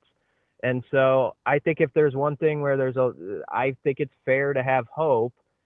They believe, I think that they've gotten pretty deep at a lot of these groups, and not just the trenches. I mean, the secondary. You heard like Matt Rule in the spring say, I think we could start 5 corners, 6 safeties, or whichever way it was. There's 11, 12 guys they feel really good about there. I think they feel pretty strong about their backers and how they had like 3 deep at 2 of the spots there. And so the hope is that you actually have the type of squad, especially if you have a mindset like we're in it to win it. We're in it to play 15, 16 games eventually, that you actually have like 100 guys who over the course of a year, they can help in their own little way. And so maybe they're closer to that than I think they were at times after they made the move from into this league. And it sort of has been something that's been difficult to overcome. It's been almost a month since I think we kind of asked you or intimated the original question, and had a little more time.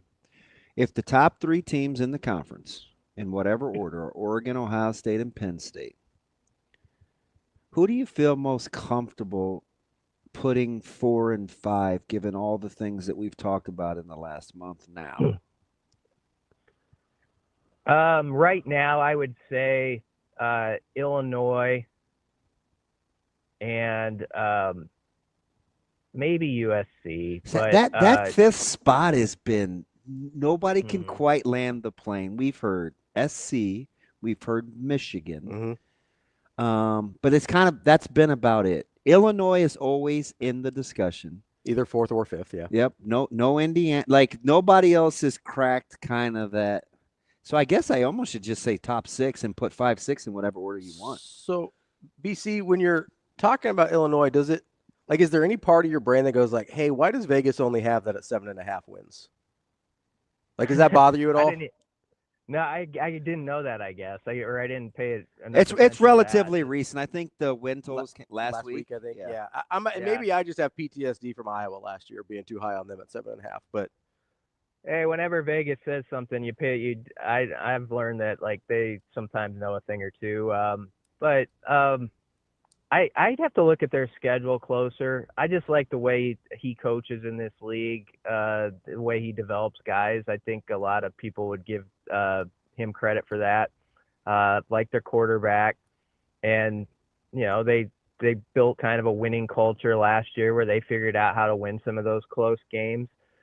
Sometimes that's tough to back up, though. So we'll see if they can catch some of the same breaks. Like, I mean, they played pretty evenly with Nebraska. Obviously, they won the thing, but that's also a game where Nebraska looks at like 3 or 4 or 5 different things in that game where it's like, man, we let that one get through our fingers. So that's where this whole conversation is pretty interesting because, like, you could say, like, okay, I'll say Illinois is the 4th team, but I put Illinois, USC, Nebraska, Iowa, I put them all very much in the same boat. It's just a matter of, like, who does those little things a little bit better, who makes that clutch play when you have to have it, a little consistency, who doesn't do something stupid with clock management. You got to have everything tightened up here. And that's where, like, when I hear Ryle talk about, hey, I've gone over, like, I assume, like, maybe the Ohio State game and the 2-minute drive, like 5-6 times, you watch it back and you think about it with Holgorsen and you're chopping that up through the offseason. That's where you hope Nebraska in some of those moments just has a few more answers than they have in the past. You know what I'm surprised about, just because of the consistency of their track record, and they usually have good success against Nebraska. Don't you think we're missing on Iowa?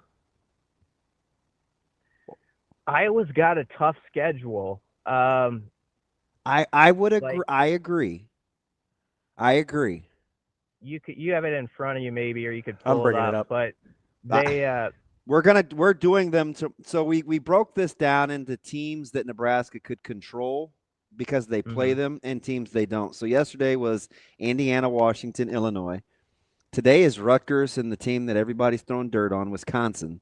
But the 3 games I picked for opponents that Nebraska has to play are SC, Iowa, and Minnesota for the actual head-to-heads.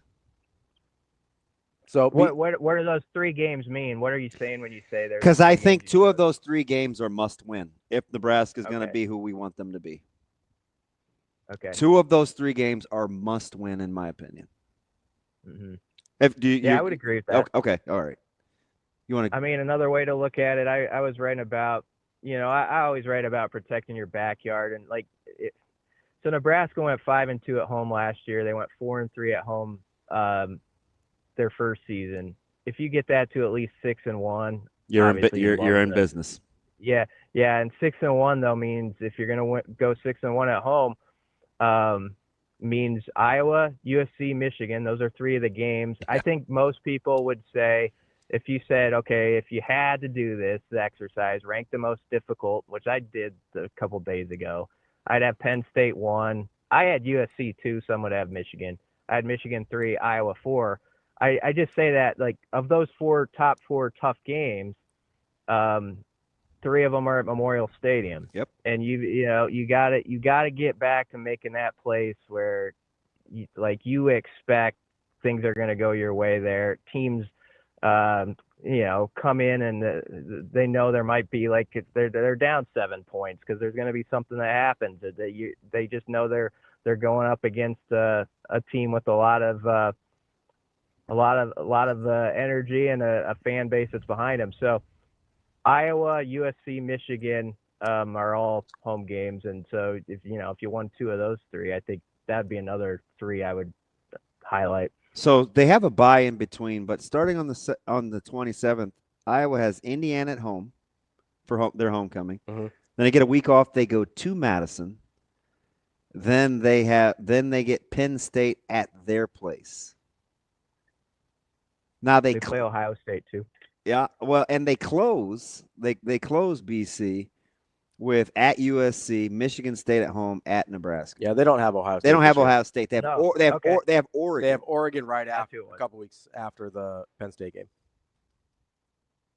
But again, they get them in Iowa. Oregon comes to their place though. Yeah, Penn State and Oregon both go to Iowa City. Nebraska's on the road in Lincoln, and so is at USC. Those are probably your toughest road games because Indiana comes to their place too.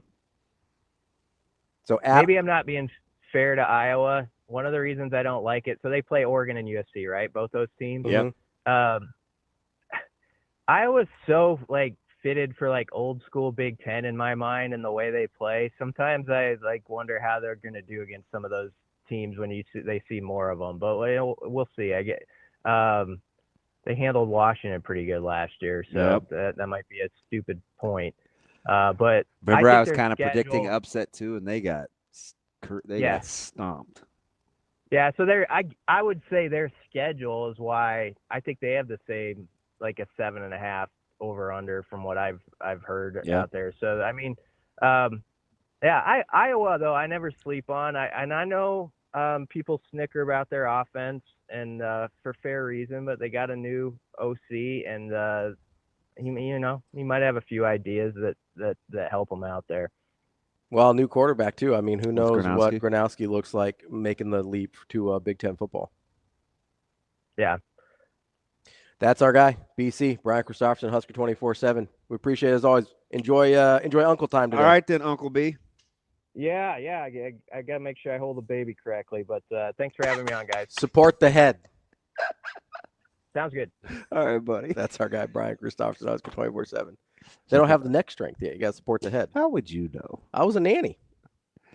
Oh gosh, that's terrifying.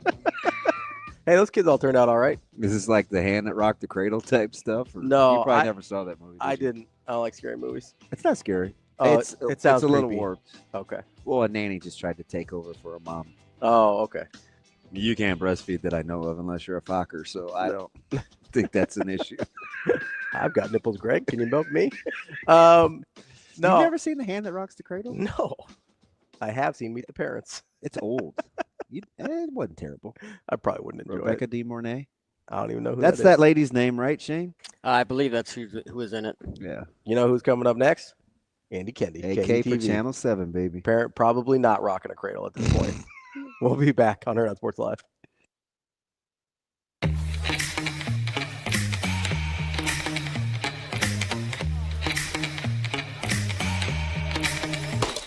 me that cheddar, we getting Rico. Big bunny rolls like burritos. Give me that hot sauce, no pico. Give me that.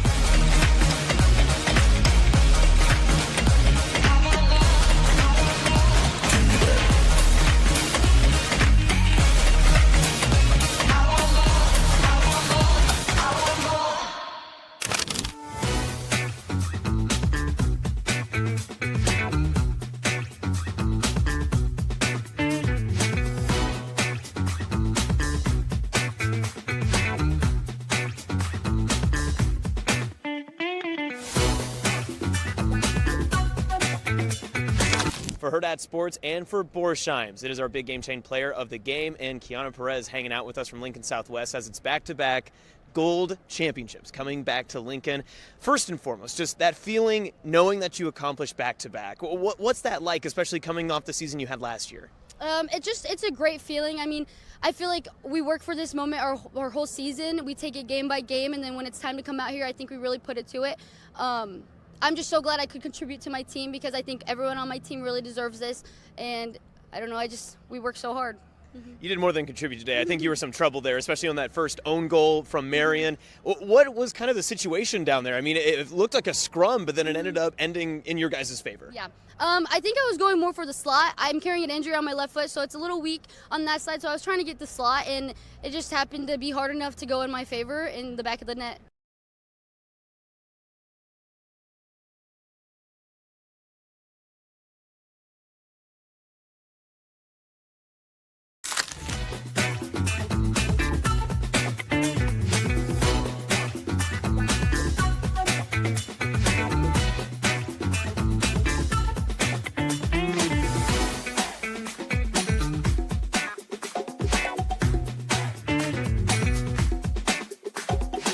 For Borsheim's, it is our big game chain player of the game, and who else? Sonora Defini. Gretna East goes undefeated and back-to-back Class B state champions. Sonora, congratulations. What a stellar career, and you topped it all off today. You had a pair of goals yourself, 5-0 win.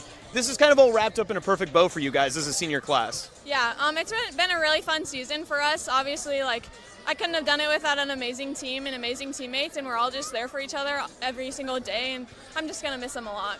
How fun was this to get it going started with not one of your seniors, but Taylor getting the first goal of the game, and then you get all of your captains and everyone else involved near the end? Yeah, that was awesome. I'm so proud of Taylor. She is such a hard worker. She gets in every day at practice, works so hard. Obviously, she's a freshman, so it can be scary going out on the field, but she does so good. And then after that, all the seniors playing together in every single grade, it was so fun.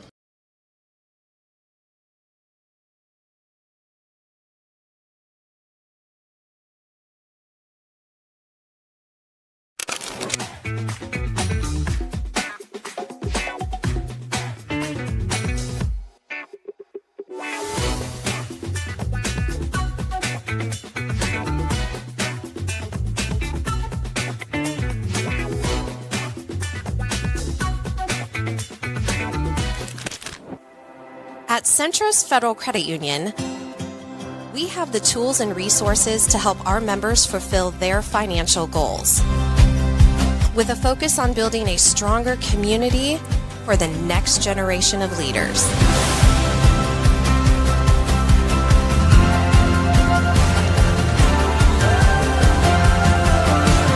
Centros Federal Credit Union. We are where you are.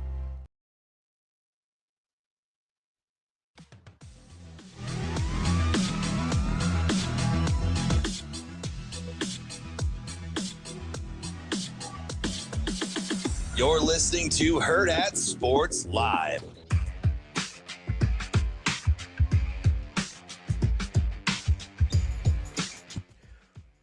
We're back here at Hurrdat Sports Live. That's DBM Ravi Lulla here at Hurrdat Sports Bar and Grill. We are joined now by our Wednesday friend, Andy Kendeigh from KETV. What's up, AK?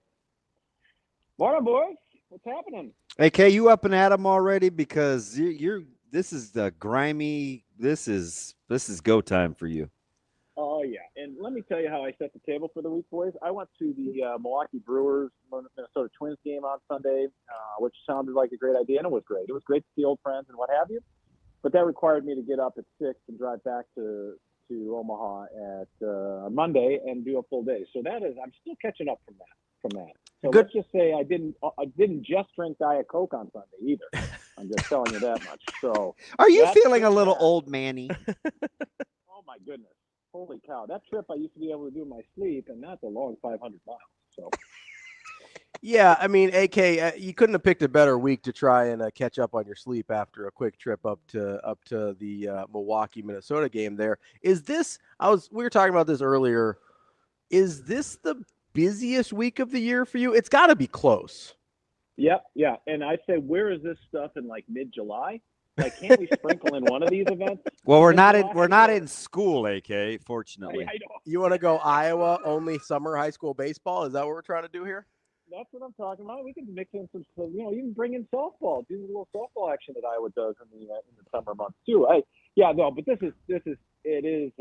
We were joking last night because, you guys know when you're up against it, you're running around, and we had like 4 things happen in the last hour last night, and then we're dealing with some computer issues and all that stuff behind the scenes, and then I get on set, and it was like a Friday night football night. I'm like, I haven't had studio sweats in a while, so it was a good test for the old man last night.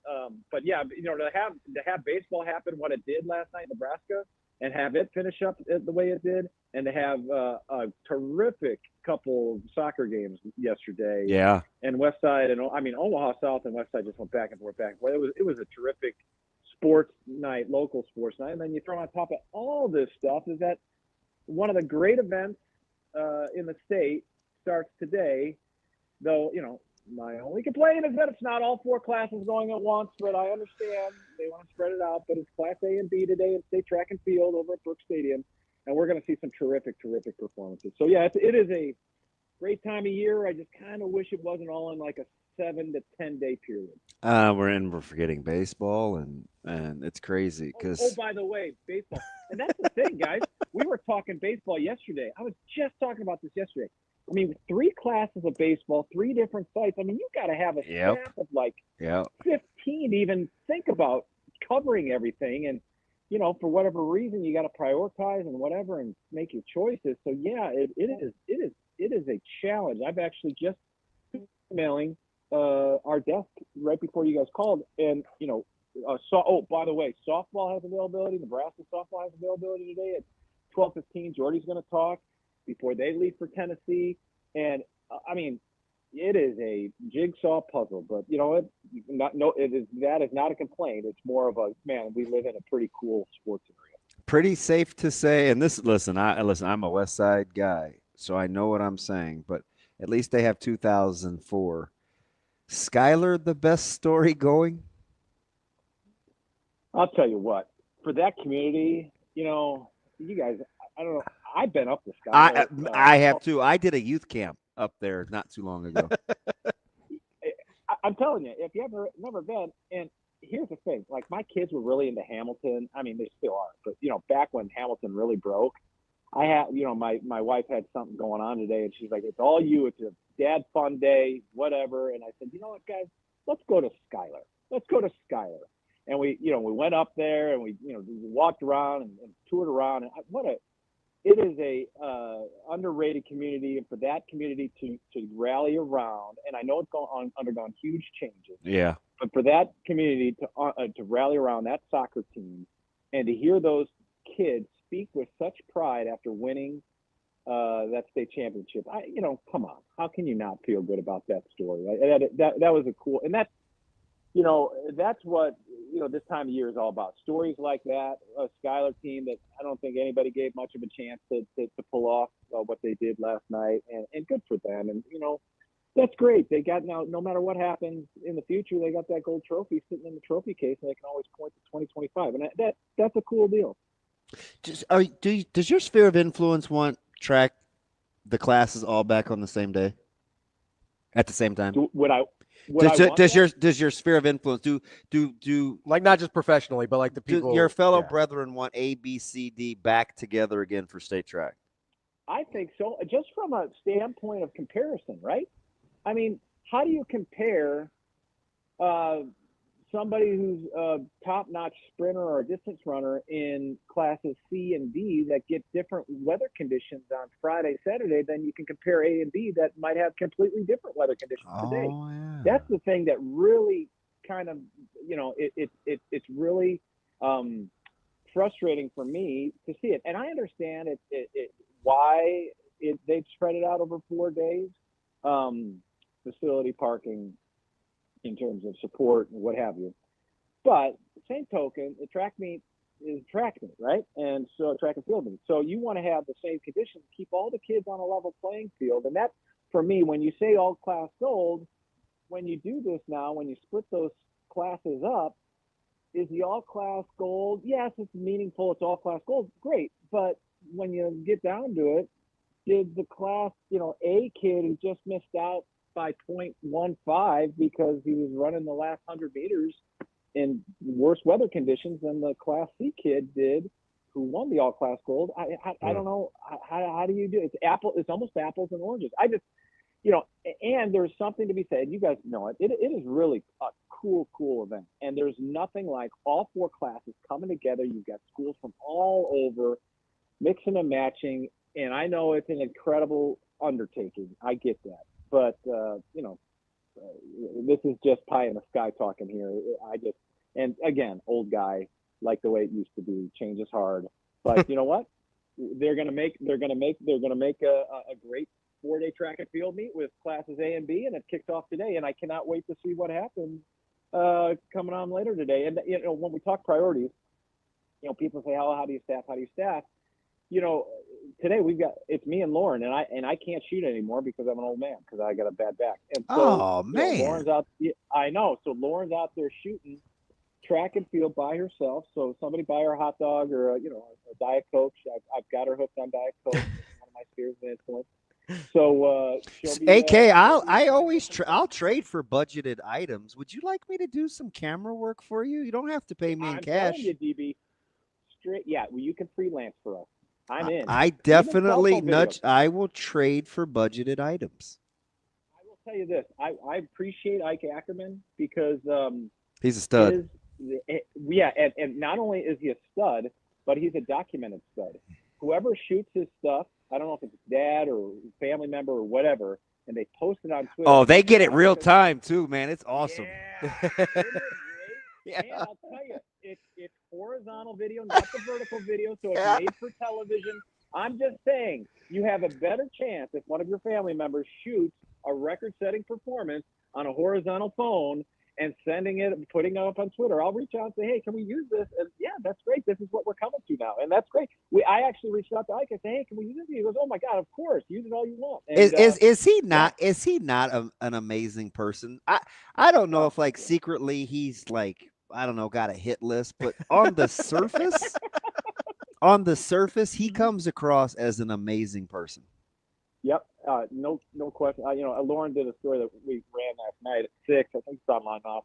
And what well-spoken, good kid, and it's one of those guys that's easy to root for. Yeah. Like how many kids you cover, you're like, yeah, that kid's easy to root for.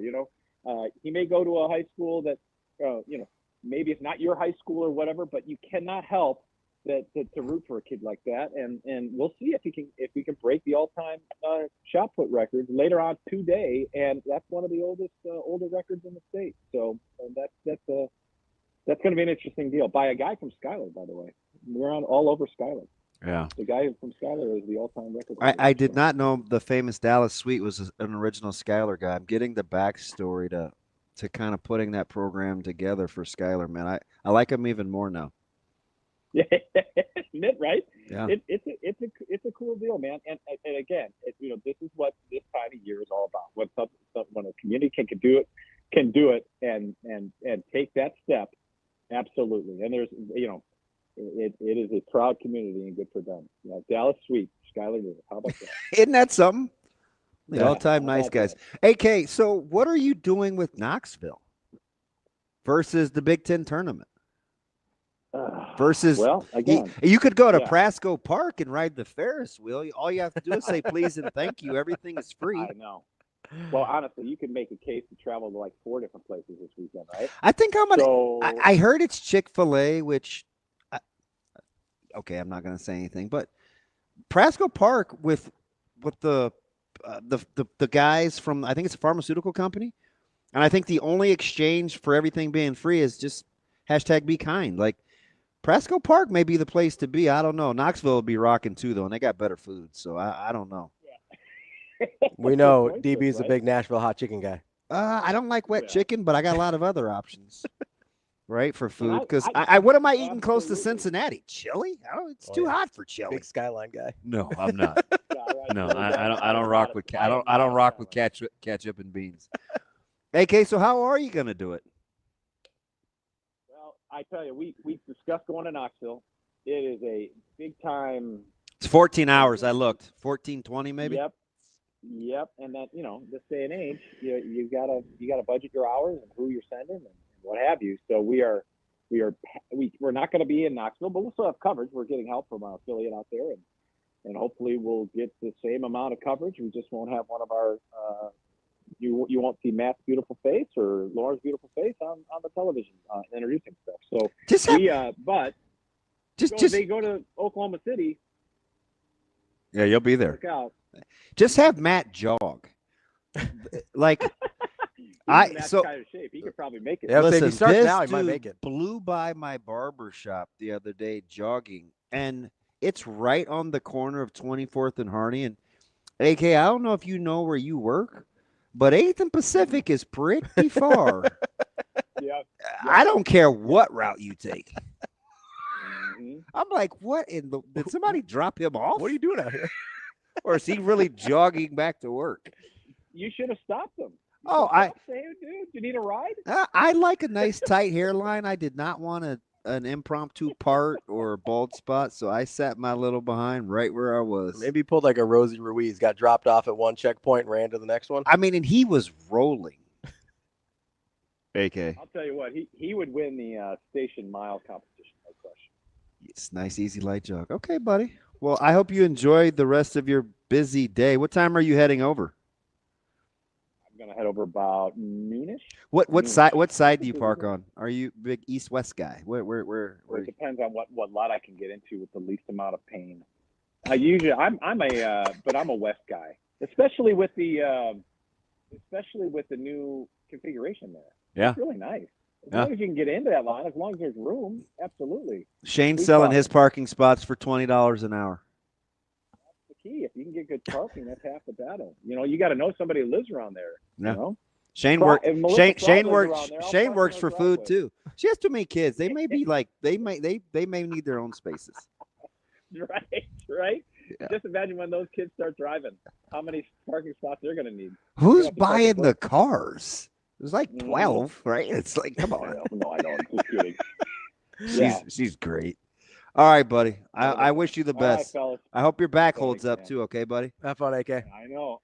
One day at a time, baby. Fake cheers. I'm toasting you. R.I.P. Norm. All right, buddy. The guy that played Norm died yesterday. Oh, George from Wendt? Cheers. Yeah. Norm Wendt? What's his name? Yeah. Wendt? Something George Wendt. Wendt, I think his name was. Hey, I should get a point for that because I don't really follow you. Yeah, George Wendt. That's Nailed not it. normally in my wheelhouse is what I meant to say. What wheelhouse is that? I don't know. The Whites? I don't even know why I knew that. Is it because Sam's a Red Sox guy? Is that the problem? I didn't really rock with that show. And my favorite guy was Coach, and people would make fun Man, of he me passed because- away early in it. Thanks for sharing. Wow, spoiler. Oh, Yeah. like you haven't seen Cheers? Big Diane guy, were you, Shane? You strike me as a Big Diane guy. Shelley Long was pretty cool. You like a lot of sketchy looking women. Pretty cool. We'll be back. More Hurrdat Sports Live.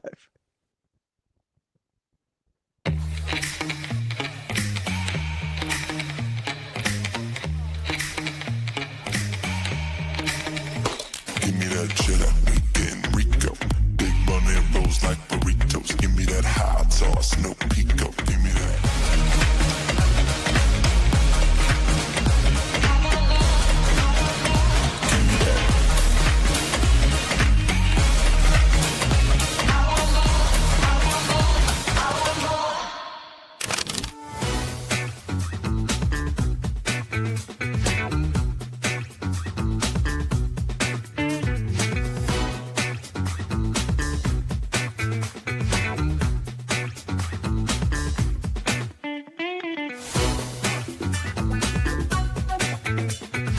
For Hurrdat Sports and for Borsheim's, it is our big game chain player of the game, and Kiana Perez hanging out with us from Lincoln Southwest as it's back-to-back gold championships coming back to Lincoln. First and foremost, just that feeling, knowing that you accomplished back-to-back. What's that like, especially coming off the season you had last year? It's a great feeling. I mean, I feel like we work for this moment our whole season. We take it game by game, and then when it's time to come out here, I think we really put it to it. I'm just so glad I could contribute to my team because I think everyone on my team really deserves this. And I don't know, we work so hard. You did more than contribute today. I think you were some trouble there, especially on that first own goal from Marion. What was kind of the situation down there? I mean, it looked like a scrum, but then it ended up ending in your guys' favor. Yeah. I think I was going more for the slot. I'm carrying an injury on my left foot, so it's a little weak on that side. So I was trying to get the slot, and it just happened to be hard enough to go in my favor in the back of the net.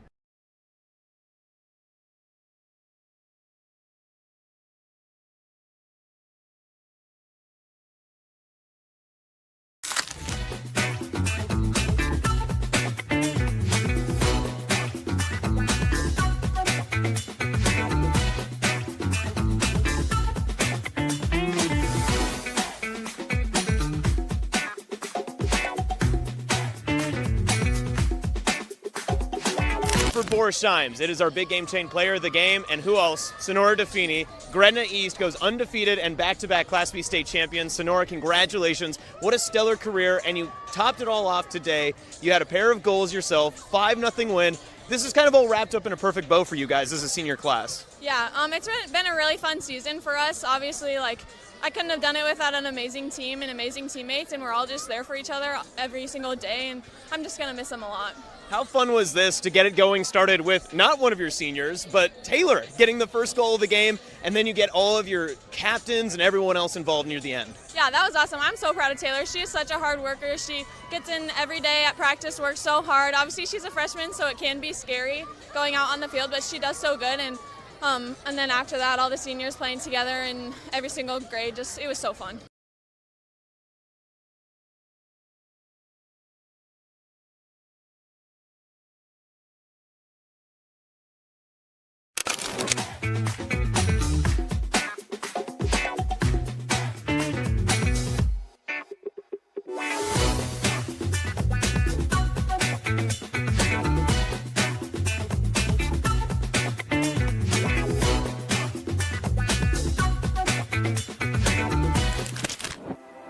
At Centros Federal Credit Union, we have the tools and resources to help our members fulfill their financial goals.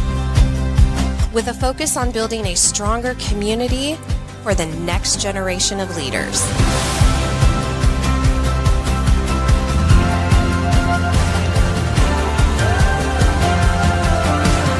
Centros Federal Credit Union. We are where you are.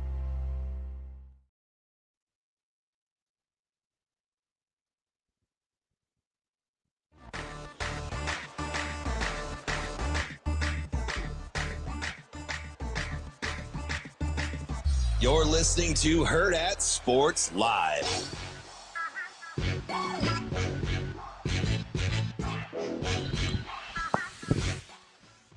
We're back here on Hurrdat Sports Live. That's DB. I'm Ravi. Lulla here at Hurrdat Sports Bar and Grill, reminding you, get those seatbelts fastened and make it click. It prevents injuries and saves lives, but only if worn properly, especially from the NDOT Highway Safety Office. DB. Hey, which one of our guys, our newbies, he's not really new anymore. Did I tell you I was riding with? No, I got a couple guys I ride with. Kyle? Yep. Did you see Are you a one big of Church's guy? Did you see one of Kyle's takes? No. I was talking to him about chicken. Did you see that one? Oh, yeah. Who just said that? Kyle. No. Oh, you did? Yeah. Yeah. Well, we had that. We had it off air, It too. was off air. Like, Yeah. I try not to do that to people on. Yeah. But there's nothing further from the truth than that take right there, KB. So he brought up Churches. I don't think I've ever been to a Churches. Churches chicken. is fire. Churches is highly underappreciated. Do they have them here? Yes, it's on 168th and Maple. Oh, that's not even that far from me. So, listen, I know you make fun of me for doing this, but I'm just going to tell you and add fuel to the fodder and hope I don't need to go touch grass. Okay. I put them in my app once a week. Oh, your little fast food app? Because I am for somebody that's only taken my mom there. Mm-hmm. And because she's very generous, she like ordered in the afternoon for the family for nighttime. Mm-hmm. She's like, oh, just take it home. Because I think I took her to run a couple errands or something. Well, Is incredible. Yeah. I was like, man, when it used to be because it used to be in North Omaha. Yeah. When I was a kid, and it wasn't too far from where I went to church, and I never remembered it being that good. But I used to not like fried chicken out. No jokes, just knock it off. I used to only like my mom's fried chicken. Okay. So I went years without like going to timeout. I didn't go to churches. Mm-hmm. We didn't do any of that. And I really like churches, but apparently because of Daniel's location, and I lived in Charlotte. Mm-hmm. He's got all of the above. Bojangles. That's a big one. There's a lot of Zaxby's people. I'm not a Zaxby's guy because aren't they just strips and sandwiches? I think they're a lot like Raising Cane's. I need some bone. I think they're a lot like Raising Cane's, where it's just the strips and the sandwiches. I'm team bone and chicken. I'm not sure though. I haven't been to Zaxby's. I think he has Jollibees. Oh, I don't even know that one. Yeah, you need food TikTok because Jollibees is. Here's my problem though. Why do I want TikToks and stuff that I can't go to? So you can put things in your shopping cart and tease yourself, even though you're never gonna get them. So. I mean, it's not even like I could even get it if I wanted. It's not. Like, I've built probably 6 meals from churches and haven't hit send one time. Yeah, but you could actually go to churches. It's far from me. It is, but it's in town. Like I couldn't go to a Zaxby's if I wanted to. Yeah. Not without making a trip to do it. Oh, Cornflicted, my man. Love him too. Me love you long time. Big Gizzards guy. Yeah. Oh, you know this. Eli's riding with KFC, which is I don't know a lot of people that ride with KFC. So I'm gonna say this because I don't know. Yeah. It appears to me that KFC is one of those places that's popular to hate on because it's cool, but it's not what people really think. I probably haven't been to I haven't been to a KFC in probably 15 years, so I don't know. But I don't hear a lot of people saying, "Oh, I love KFC." I did. So you think it's like a Long John Silver's thing with KFC? Clear, yes, similar vein. Where I people think are just people like, deep "Oh, down that's gross." jock Long John Silver's, but it's cool to say, "Oh man, everything tastes the same," knowing they would knock it off and yeah. We had this discussion the other day. 2 hours later, I can't remember who I was talking to. Ken's rock. He rocks with KFC. Okay, there you go. I don't think I've had in 15 years. Probably, maybe more. And I could probably count on one hand the number of times I've had KFC in my life. So that's funny, Hoss, because I have been to that churches, and it was right up the street. It's not that anymore. It's right up the street from where we do Big Red Wrap Up. Okay. It's over by East Campus where Ken is talking about. I have been to that churches. It was extremely greasy. Yeah. But it was a Lincoln thing. I think they've grown up. Yeah, I don't think I've ever been to churches. I'm telling you. The only places in town I've done, obviously Popeyes, KFC like once. I'm not gonna hold you. Popeyes is Chick-fil-A. I'm down on the dry and Raising Cane's overdone ghost pepper wings. I'm a big breaded wings guy, which is why I love these wings here. I've never gone. And they're dry. Popeye I've lately. never gotten wings at Popeyes. I always go chicken sandwich. I'll go. I used to get the like 3-piece meal or whatever, which is pretty solid. Popeyes got a good I like their sides. They got a too. good happy hour. Oh, do they? Or do the big box. Yeah, I like their sides. Like I think the sides are pretty good. that's not an unpopular take. I like their French fries a lot. Good seasoning on the French fries. TK is special. This dude called him the Nickelback of fast food places. Where like people hate on them, but obviously somebody's still listening. Maybe. Kind of a TK acts like he's Kyle's right. 63 and not 23. Kyle's right. I used to love the po' boy. From Popeyes. They had a po' boy that I loved. I never Really? messed with it. Oh man. Yeah, it was pretty good. Boy. Was it? Yeah. So I have a very specific memory because my doctor's office when I was a kid for all my diabetes checkups and stuff was down at UNMC. So you've got that Popeyes right across the way. Yeah. So my reward after going to the doctor, because I hated doing it, and you have to go like every 3 months, was my mom would buy me a po' boy from Popeyes on the way home. Oh, nice. Yeah. So I think the other thing about churches, their prices. I think my mom fed everybody. It's pretty reasonable. I bet she only spent like $35. That's not bad. For how many people? Like 5? So it was me. Was Caleb here? Yeah. So it was me. Maya was in Lincoln. So it was me. Jay don't really mess with it. So Me. 4 you, Caleb, Breeze, and Yep. And her and Zoe. And my mom's lunch. Oh, so 5, yeah. Yeah. That's pretty good. No, churches it's people sleep. Yeah, I haven't been, I'll have to try it out. Because that's not that far from me. 168th and Maple, I can do that. It's far from me. Yeah, it is now. Yeah, that used to be a for some spot, reason I though. get their emails. Well, because So I get probably all signed up at some point. Yeah, I did. Yeah. I get them all. I'm gonna have to start unsubscribing. I haven't been to Hardee's in 6 years, but I'm about Hardee's out. I used to go to Hardee's a lot because the place I worked was across the street from one. I'm not gonna kid you though. I saw a commercial for one of their burritos. Some of their stuff looks pretty good. It looked amazing. Yeah, some of their stuff looks pretty good. Like, huh? There's It might be Eli's first bad take. what? I know you were a little disgruntled with him the other day, but Well, I was just mad because who's going to Taco Bell and getting chicken nuggets though? So I tried them just because I was curious. Yeah. Okay. That's fine. Well, you're not afraid as an adult to go buy nuggets. Oh yeah, I love chicken nuggies. I had chicken nuggies last night. Stop calling them that. I had nuggies last night. I didn't know what to eat. That's why I had that word on the brain earlier that you accused me of. Nuggies? Yeah. Tendies? Yeah. Careful how you say that too. Tendies? Don't want to get too zesty on you here. I tried Just get the right vowels. I tried the new chicken strips. I tried the new chicken strips from McDonald's. They were a little sus.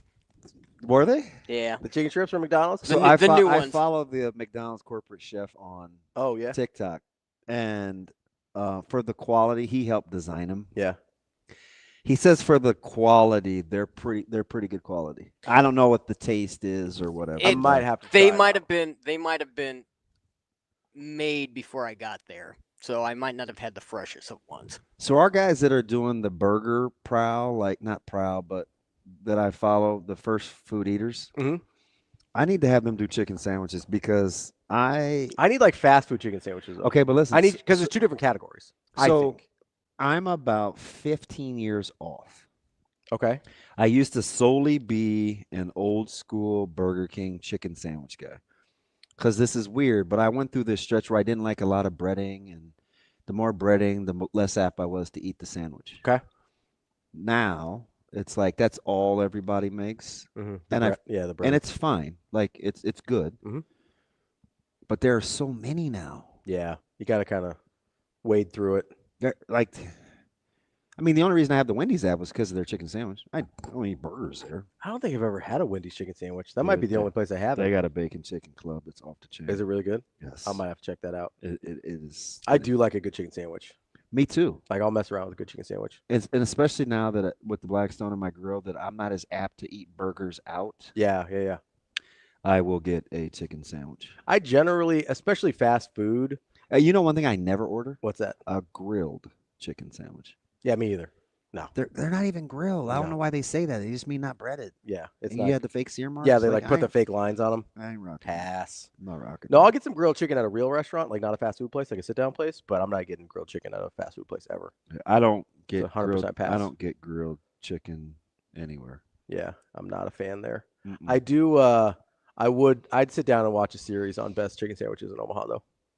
Right, because I think it's interesting. Yeah, there's a lot. Yeah, like meat to breading ratio and spice. And Now, a lot of it is preference, so you'd have to get real specific on what is what each one brings to the table. Hey, are you a break apart bun guy or toasted bun guy, or like what are you?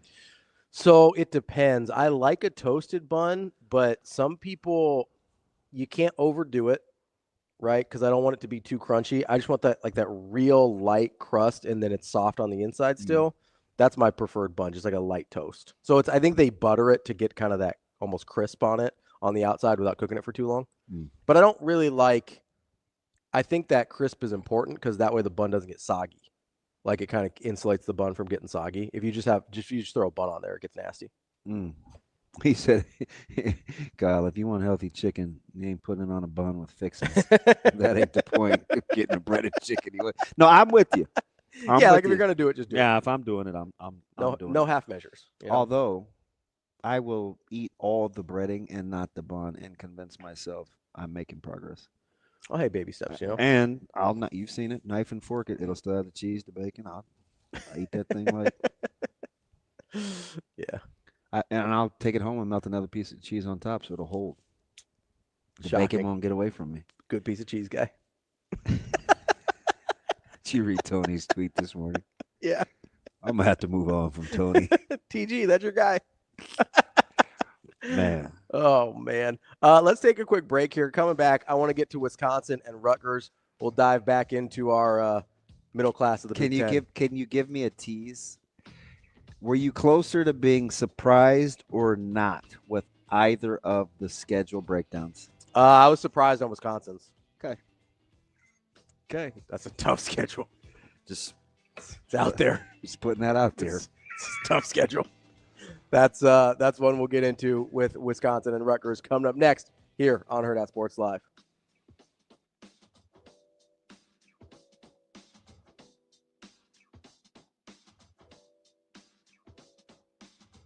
At Centrus Federal Credit Union, we understand that the journey of building your own business typically starts with modest beginnings.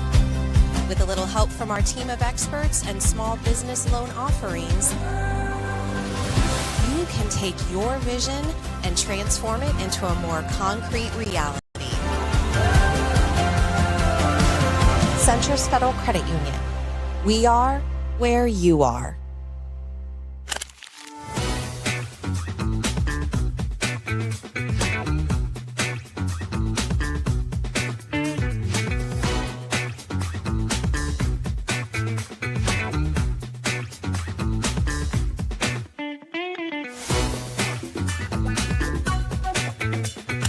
For Hurrdat Sports and for Borsheim's, it is our big game chain player of the game, and Skyler, for the first time ever, Class B state champions, and Richard Delgado, big reason why. What a day. And first career goal, coming in the biggest moment possible. You stepped up when your team needed you the most. How did that feel in the moment going through? You know, it felt like I saw stars. The adrenaline hit me. The team needed me, and I really showed up what I could do and scored my first career goal and won us the game, you know. It was really amazing. And you took it from your defender spot all the way through. Did you just feel something, or did you get some confidence going? What kind of led to that moment? It was like a spidey sense, you know. I just really took that ball. I cut back, sat down the player, and then scored. It was really just adrenaline. I didn't know what I was doing at the moment, but it happens, you know.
Hurrdat Sports and for Borsheim's. It is our big game chain player of the game as Omaha Westside gets the title back. 21 years in the making, and it's Miles Oxman hanging out with us. Fast start in this one for you guys. You got off to 2 goals in the opening 10 minutes. What led to that opening for you guys, just to kind of open the door to start the contest? That was our emphasis all week in training. Every single day we came out, we started doing shooting drills. We knew they were a slow starting team, and that was the main priority. Come fast, come hard, get a lead early so we don't have to worry about it down the stretch. Then, of course, your game-winning goal in those last 10 minutes. I mean, what a difference maker it was, especially fighting through that scrum. When did you see some sunlight to get through to break through that for that goal? I seen it bouncing around a couple times. A couple guys headed it back. I seen our defender. He was kind of falling back. Knew he couldn't get a clear shot. Ran up to him, hit off my shin, and went in the back of the net.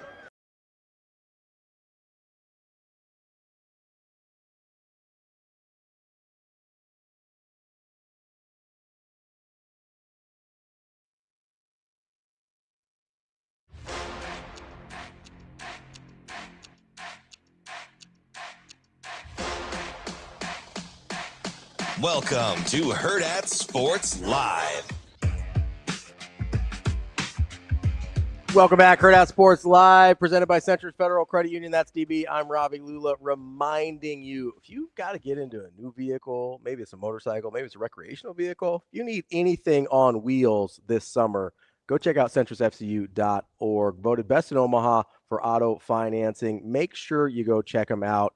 They've got you covered. Products, services, and most importantly, expertise. centrisfcu.org is where you get started. Federally insured by NCUA. I got to catch up here on our Asian Wyatt brought something up. What did Asian Wyatt say? He goes, doesn't Indian food deal with a lot of grilled chicken? And that's a fair point. I don't eat meat from Indian restaurants. You're not a big tandoori oven guy? So tandoori is a little different than, I mean, it's an oven, not grilled. I get it. So much. I've tried to replicate. It's hard. The marinade, the dye, the yolk, everything. It's really difficult. And put it on the grill. Yeah, without an oven, it's. But there's just something about the oven. So I got some good pictures. I've tried tandoori. I think you showed me, like, you got the color pretty close. Yeah. But the texture is going to be different. I visited all the marts. all the. Yeah, well, no, you texted me. Hey, do you have any of this? Yeah. No, I don't cook. Which, by the way, can you see if your dad has any? I still have a 2-pound bag of something I can't pronounce because I only needed like 2 tablespoons of it. So no, it's not mustard. It wasn't mustard. So you're an idiot. A lot of, and this isn't to say that people that don't eat meat can't cook it well, but most Indian people, if they're religious at all, are vegetarians. Like most people who practice Hinduism are vegetarians. So is your wife? Can she cook meat? She does. She's actually a killer at it. But she ate meat for a long time before she had the allergy thing. So is it celiac? It's not celiac. No, it's called alpha-gal. It's from, she got bit by a tick, and there's a thing that from longhorn ticks where you get a disease where you can no longer process, your body can't process proteins anymore. If I got bit by a tick, I'd want to turn into a superhero. Yeah, no, she didn't get a superpower. She just can't eat beef anymore. It's only in television? I mean, maybe. I don't want to say never say never, but I don't know if I would pick the tick, though. I don't want to be the tick. I don't want to be Blue Beetle. You'd be like Ant-Man? No. Because he doesn't really have any superpowers. He just has Spider-Man? No, because I hate spiders. Yeah, I'm not doing that. I think those are all your famous bug-related ones. Grasshoppers aren't cool. What's your superpower? Man, I got bounce. It's just Anthony Edwards. I could eat with my feet. No, I don't know what is. That's dumb. I don't even know I went down that path. Big cricket guy? No, too noisy. And I'm not getting into why I can't catch crickets. So, by the way, I no longer have them in my garage. That's good. Oh, it's early. Do the birds get them? I killed that thing too. Shoot. And I didn't want to. Serial killer. Why? What's wrong with you? Would I be a roly-poly? Did you say beetle, like Blue Beetle? No, he's not cool. Although he was 12, so he's kind of a bad cartoon. Wyatt said he wants to be the human centipede. What's wrong with you, Wyatt? Are we talking about the same human centipede? That's the only one I know of. Oh, so that's not even in your genre. Why would you know that movie? I know of it. I never saw it. Because no, horrifying. Yeah. Hard pass. I can't believe. See, that's why you don't judge a book by its cover. He says, "Not me, dude." Well, why'd you bring it up? So you want to be the Fly? They're kind of gross, and I don't like poop. So I'm out probably on the fly. What? It's kind of gross, and I don't like poop. It's just funny. Sounded funny. Your cadence got me. I don't think I would rock with the fly either. I don't think I want to be any bugs. I don't want to be a butterfly. They're soft. They can fly, though. That's cool. Maybe it's not an insect, though. Shoot, I was going to say a scorpion. I was just going to say scorpion. That's kind of an insect. I don't think I want to get bit by anything then. All right. Pass on getting bit by. Who are you? I'm Monarch Man. Yeah, probably not. What? I can feel you. feel like Monarch Man would be very engaging. Okay. I can't believe Wyatt said that. It's gross, man. Get out of here. TK goes, Mothman. Nope. Out on Mothman. Like the prophecies. Actually, an underappreciated good movie. Yeah, I never saw it, but I'm aware of it. That's Richard Gere, right? Yeah, it's kind of a creepy movie, though, isn't it? Yeah. Yeah, it's pass. I think I'm in on that. Makes sense. It wasn't like, okay, dude, the brushes you use to paint me, it's only like you have two brushes. Serial killer? Or immature. Child. Yeah. Neither of those things are true. No, it's fine. It's fine. Let's get to the middle class of the Big Ten, because we were going through Wisconsin and Rutgers, and fresh off of losing to K-State in a scintillating bowl game, which according to you nobody could get up for. I'm not saying they couldn't get up, but that's why I find it a little ironic, because the bowl game also meaningless, but they did get up for it. That's weird. Like maybe Michigan State can rally, Not reeling me put in. on the jersey one more time for your teammates. I Like know- Coach Revelle says about how they feel. I know what you're Not about trying the to scoreboard. do. No, I'm not trying to do anything. But I would be either your Moby Dick or the old man in the sea. You're not reeling me in. They call me Ishmael? You're not. Anyway, you want to start with Rutgers or Wisconsin? I want to start with Rutgers and Ethan Kaliakmanis. Okay. That's It where doesn't I matter how long he stays in college. He's still only okay. Like, he's not that good. Okay. Like, he can stay in college as long as he wants. Like, this isn't. You're not riding with Kaliakmanis? No, I don't think he's very good. I know he's diced Nebraska up before. I still don't think he's very good. What about Ian Strong? No. He's a good player. He's fine. Get vertical. Vertical? Like hops, like that grasshopper you're talking about? Pretty good receiver. No, he is, but you got to have better, like, Kaliakmanis going to get it to him? And they bring back their top two receivers. That's fine. Okay. Kaliakmanis is still kind of who he is. All right. I'm not, I'm not riding with that guy. I don't think he's very good. So you can have all the good receivers you want. What about Dijonborn defensively? So defensively, Rutgers is super interesting because I feel they're good, but maybe I'm mistaken here. They're replacing a lot of guys. Well, so they were so hurt, right? and So banged up. I don't know. I know they brought in a ton of transfers. Yeah. On that side of the ball. So I don't know which of those transfers are going to play versus the guys coming back from injury are going to play.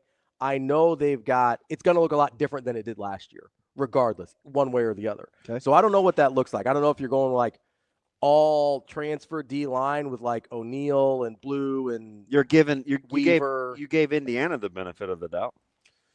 I think I like Signetti more than I like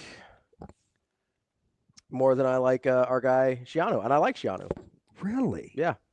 But maybe, honestly, so part of the reason with Indiana is I trust his ability to put together a functional offense with Mendoza more than I trust Rutgers' ability to put together a functional offense with Kaliakmanis. That's a lot of it. So, while the defense figures it out, I think Indiana's going to be able to score. I won't. And I don't really trust that with Rutgers. I won't pick at that. So I don't know. Part of it for me is I don't know what the defense looks like early for Rutgers, because are those guys coming back going to play? Are the transfers going to play? You could have an all transfer defensive line and half of your defensive backfield as well. Yeah. So do you know why I picked Rutgers? Why? Because they play Iowa, they play Minnesota, they play Washington, and they play Illinois. Mm-hmm. So they've got a lot of those teams that we're talking about. 100%, which is why I picked Rutgers. So let's get to Wisconsin's even worse. Oh, Wisconsin is. That's why, but I feel like that's why I feel like we have to talk about them. So let's start with Rutgers and their schedule. Okay, at Ohio, Ohio at home. I'm going to call that a win. Okay. I think, I'm going to go give them 3-0 in the non-con. So they beat Miami of Ohio. Roethlisberger ain't coming back. Yeah. Norfolk State. Absolutely. Yeah. What do you got against HBCUs? Nothing. I just think Rutgers probably going to beat them. Okay. Although that's where Vic's at, isn't it? Norfolk State. You get Iowa. Yeah. At the house. Iowa's going to beat them. It's their Big Ten opener. Iowa's going to beat them. Okay. I think I'm a little higher on Iowa than some. Not than me, though. No, but I think I haven't forgotten about them. Like, I think they're very much in this mix with the Illinois, Nebraska, Indianas of the world. Okay. So you're at Minnesota. That's a real 50-50 for me. I think Iowa's better than Minnesota. If you don't like I'm not going to tell you how to think. I think Iowa's better than Minnesota, but here's the other thing that I do. Like, sequentially, I have to look at it to go, okay, do I think Rutgers is going to lose 4 games in a row? That's part of how I look at this, right? You don't have to fast forward to 4 because you're going to start with just 2. Right, but then I look at, okay, I could see them losing 2 in a row, but then they go at Washington the next week. I'm like, all right, they're going to lose 3 in a row. Then they got Oregon at home. Do you remember what you said about Washington, though? I think Washington's not as good as – that's a 50-50 game for Washington, I believe. Yeah, but you said Washington would win that game. I agree. So that's a loss already that I've got for Rutgers. Are they on the road at Minnesota winning? I'm going to say no. Okay, so right now they're 3-3. Yep, and they're about to be 3-4 because they're going to lose to Oregon too. Okay. They're at Purdue. I'm going to call that a win. Okay. Well, you hate Purdue. Yeah. I think they're bad. Yeah. They go to Champaign. That's a loss. At home against Maryland. I'm going to call that a win. At Ohio State. Loss. At home versus Penn State. Loss. It's a 5-win team? Yeah, 5-7. Okay. I think that's where in the neighborhood. I mean, it's 5 or 7 or 6-6 for me. Like, that's the neighborhood that they're in. That's fine. Are they closer to being 5 or are they closer to being? I think closer to being 5. I think that schedule does not do them any favors. Okay, so right now they go below Washington, Illinois, below Indiana, below Washington. Yep. I will put them down a ways. Okay. Yeah, I don't love them. Can they be a spoiler? There's a couple of those games they could certainly win. So there's 3 in a row where I think you should be cheering. Iowa, Minnesota, Washington. Correct. Yeah, absolutely. Those are all 3 games that they could win. I don't like the way the schedule kind of sets up for them. But 2 of the 3 are on the road. Yeah. And I think Iowa's better than they are. Okay. So that's where, like, that's the part of the schedule I obviously had the hardest time with. Just because, again, losing 4 in the row is kind of daunting. But two of those are teams I just think are better than them, Iowa and then obviously Oregon, and then 2 of them are on the road. I don't know. Like, I think 1 and 3 is their best case scenario in that stretch. Okay. So Rutgers is out. They're not going to play spoiler. I only wanted them to bring them to your attention to see if you thought that they could play spoiler. I don't think so. Like, there's some teams on their schedule I think they could surprise me on. I don't think they can put enough wins together to be a spoiler in the conference for what we're talking about. Okay. Let's go over to Wisconsin. The Badgers. First of all, do you like them at the quarterback spot? So I watched a lot of Billy Edwards yesterday, and I still don't know what I think, if I'm being totally honest. Like, jury's out. I am hesitant because of the last 2 kind of quarterback experiments with Wisconsin under Luke Fickell. I was all the way out on the Van Dyke thing as soon as he came in. And clearly, which allowed him to be out on his OC. Yeah, like I'm really hesitant, and they've got basically him or I think, Danny O'Neal, the other transfer they brought in at the same time. So I don't think they're sold on him either because I don't know why you bring in 2 transfer quarterbacks at the same time. I get O'Neal's got a couple more years left, but that to me is a little – I don't feel great about that quarterback spot. He makes some throws, but I'm watching a lot of games when he's with Maryland that are either he's making his really good plays in blowouts or against Villanova. Like that's a lot of the really good throws he's making. So they're down, 31-10 or like I can't remember which game that was, but 29-10 against Oregon, and he's making some good plays. It's like, okay, the defense is different at that point when you're down by 3 scores in the fourth quarter. Like, that's a different looking defense than you're going to face for most of the game if you're playing in a close one. So I don't really know what to do with Billy Edwards. I'm not super confident, but I do understand there's a world in which he's good. Okay. Well, they got 5 games here that I just don't think they can win. The Wisconsin schedule is really tough. All right. At home against Miami of Ohio and Miami of Ohio is just like the sacrificial lamb. Yeah, it's the MAC team of the year, I guess, for the Big Ten. So 2-0. Yep. Then inexplicably on the 13th, they're like, let's hey, go to Bama. It's a huge weekend. It's my brother's birthday. Let's go to Tuscaloosa. No. Okay. You're not getting out of that one alive. Then you come back with Maryland. I think they can get Maryland at home. Okay, so we're thinking 3-1. Yeah. Okay. Now they get a critical bye. But then they go to Ann Arbor. Yeah, the wheels are falling off here. I mean, they're going. I mean, I can save you a little. So at Michigan, that's a loss. You're penciling in Iowa and Madison as a loss? Just like I don't think it's guaranteed, but I think they will lose because I think Iowa's better than they are, but that's the only game in that stretch they can win. Is it? Where are you putting it? I'm putting it as a loss. So clearly, you think you're going to end up thinking Iowa's better than you're giving them credit for. I think they're going to be. I would be less surprised if because Iowa, so far of these opponents, the like opponents, you've given Iowa all 3 of the swings. Yep, I think now, which is fine because we'll get to them. I think Iowa, in my mind, before we get to their records, my mind's I've got Iowa either 5 or 6 behind Nebraska. But my body. body. So Iowa's right there. Yeah, I think so. Where's SC? I'm not an SC believer. You can't. Yeah, so they have to be out. I'm not a Maeva guy, and I'm not a Lincoln Riley in the Big Ten guy. So, like, I've got huge questions about SC. So, should I do SC or UCLA? I think USC is more talented. I think UCLA is more interesting this year. And we could do 4. We can do 4. It's fine. We don't have to limit ourselves. Expand our minds. Well, that'll have covered everybody in the middle. Yeah. Because it's Washington, Indiana, Illinois. Yeah. I think we should Then we'll do Iowa, UCLA, USC, and Minnesota. Yeah, I think we should do all 4. So I've got 4 straight losses. I have them losing to at Michigan, Iowa at home, Ohio State at home, and at Oregon. I think they go 0-4 in that stretch. So if that's the case, you have to think Fickle's in huge trouble. I do. Because after they go to Eugene, Washington comes to town, and I don't know what kind of state they're going to be in. Like, I don't know what mental state they're going to be in at that point. I think I have this as a 50-50, but I think I gave this to Washington. Now, how about this close? On their schedule. And you talk about bizarre world in 2025 college football, because I actually think this is a very difficult closing schedule. Right. But listen to the names I'm saying. I know. Indiana, Illinois, Minnesota. 2 of them on the road. So you're in Bloomington. You got Illinois at home. Yeah. And, I mean, what'd they beat them, 24-7 last year? Mm-hmm. And you're at Minnesota. Yeah.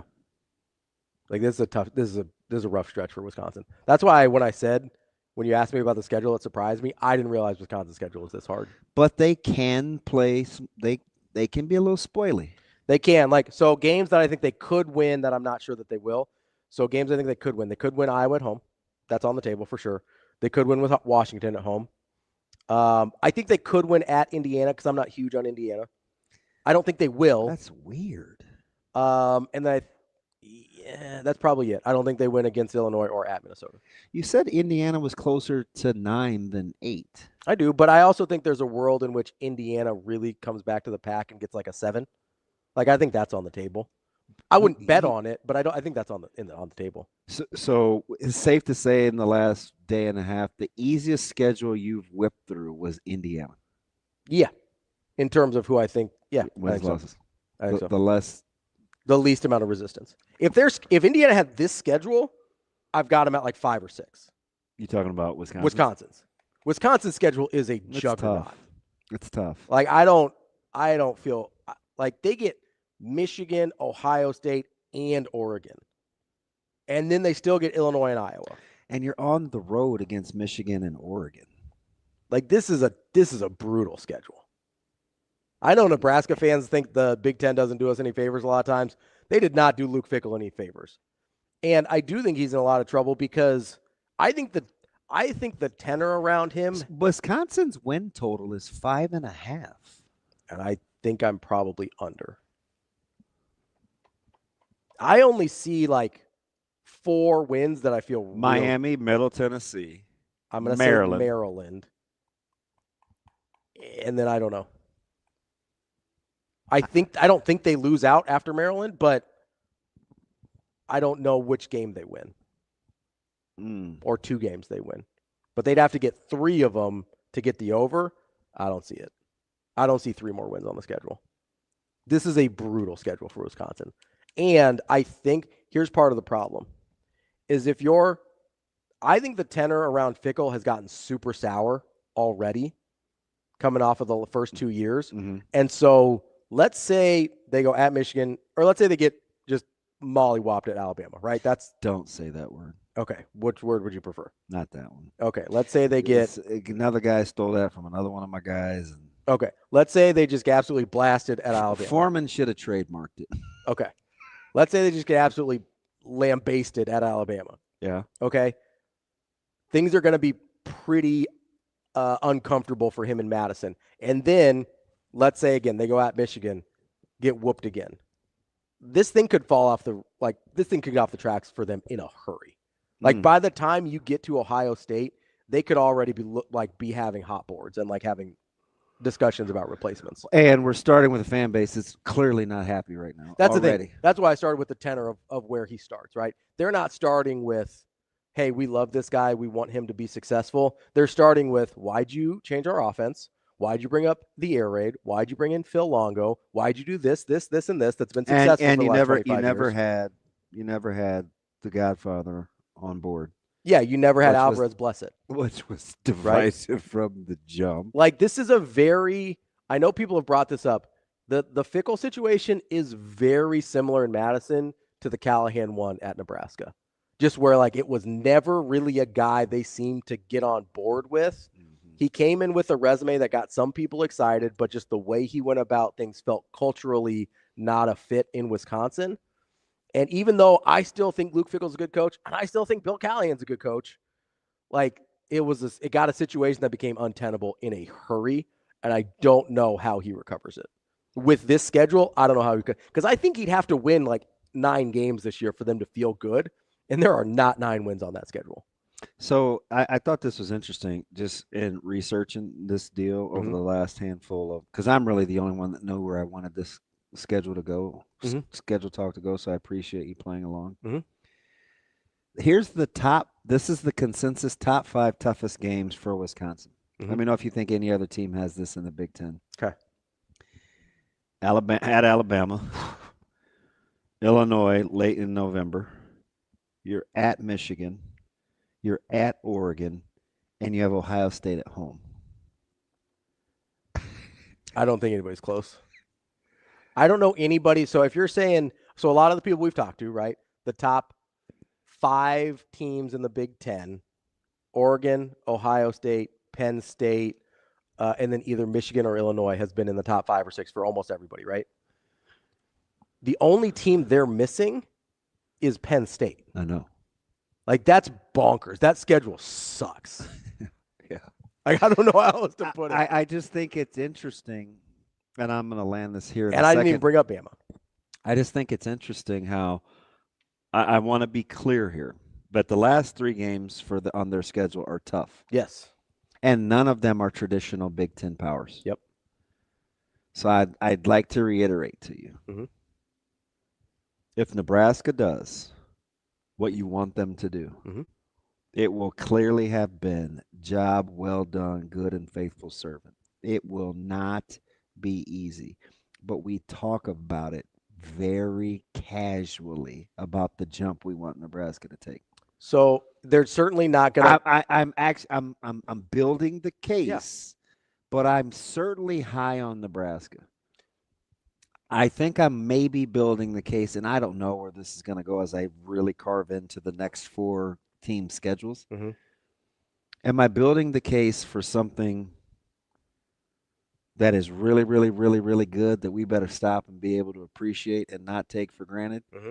Or is it this built-in grace because of the degree of difficulty? Yeah. That's what I don't know until I get ready to land this plane. Yeah, I think there's a couple things at play here if we're moving it to Nebraska. You already have to be feeling that this is going to be it's a heck of an accomplishment. Yeah, but we believe it's going to get done. I think they're very capable of it. Yeah. That's where I land, right? Like, I understand that this is a huge lift for them. Like, they're climbing a mountain here. What I continue to look at is, do I like the way they've built things better than, I think I'm building the case. We ought to, if they pull this off, we better be pretty appreciative. Yeah, 100%. Right? Like, this is not an easy task as we look at. It's this a good lift. As we look at, some of the teams that either Nebraska doesn't play, and then we'll get into the ones they do play. But Did you read Tony? No, what do you say? He said the Wisconsin breakdown just gets worse every time I look at their schedule. It's so bad. It's daunting. That schedule's like, they could be significantly better this year and not win any more games. It's daunting. Like, that's a brutal schedule. They're like, but even with their daunting schedule, like, Nebraska's isn't easy. I think it's more manageable than that. Yeah.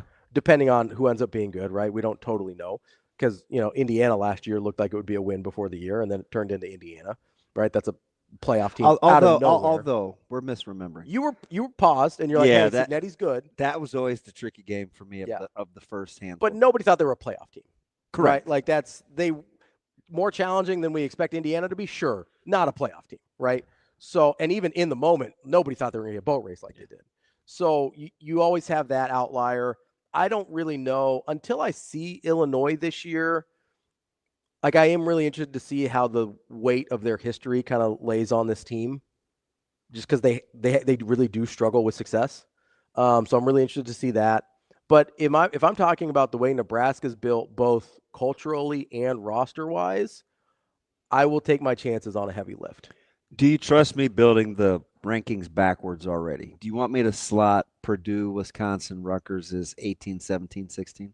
Yeah, that's fine. You don't know Northwestern. There's a couple of little outliers in there. Yeah, I mean, I feel like I have a pretty good grasp on who the bottom teams are. I don't know what order. The bottom four? Yeah. Because you would put Northwestern in there? Yeah, I'd put Northwestern in the bottom four. I might. So you said Purdue, Wisconsin.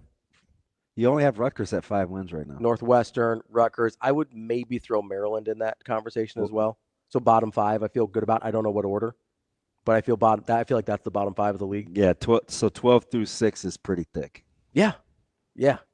I would actually four. I would say 4 through 12 is pretty thick. So that's one thing that's come out of this. Yeah, I don't think there's a. I'm less locked in to one.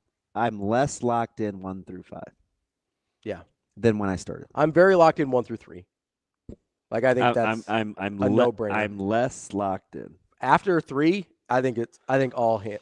Like, I think it would be useful to do this. How many teams do you think can finish 4th? I'll go through the list. Hang on. I'll go through. You say yes or no. Okay? Yeah. Indiana, can they finish 4th? Yes. Illinois, can they finish 4th? Yes. Iowa, can they finish 4th? Yes. Michigan? Yes. Minnesota?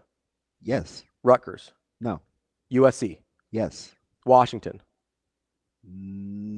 No. Michigan State? No. Nebraska?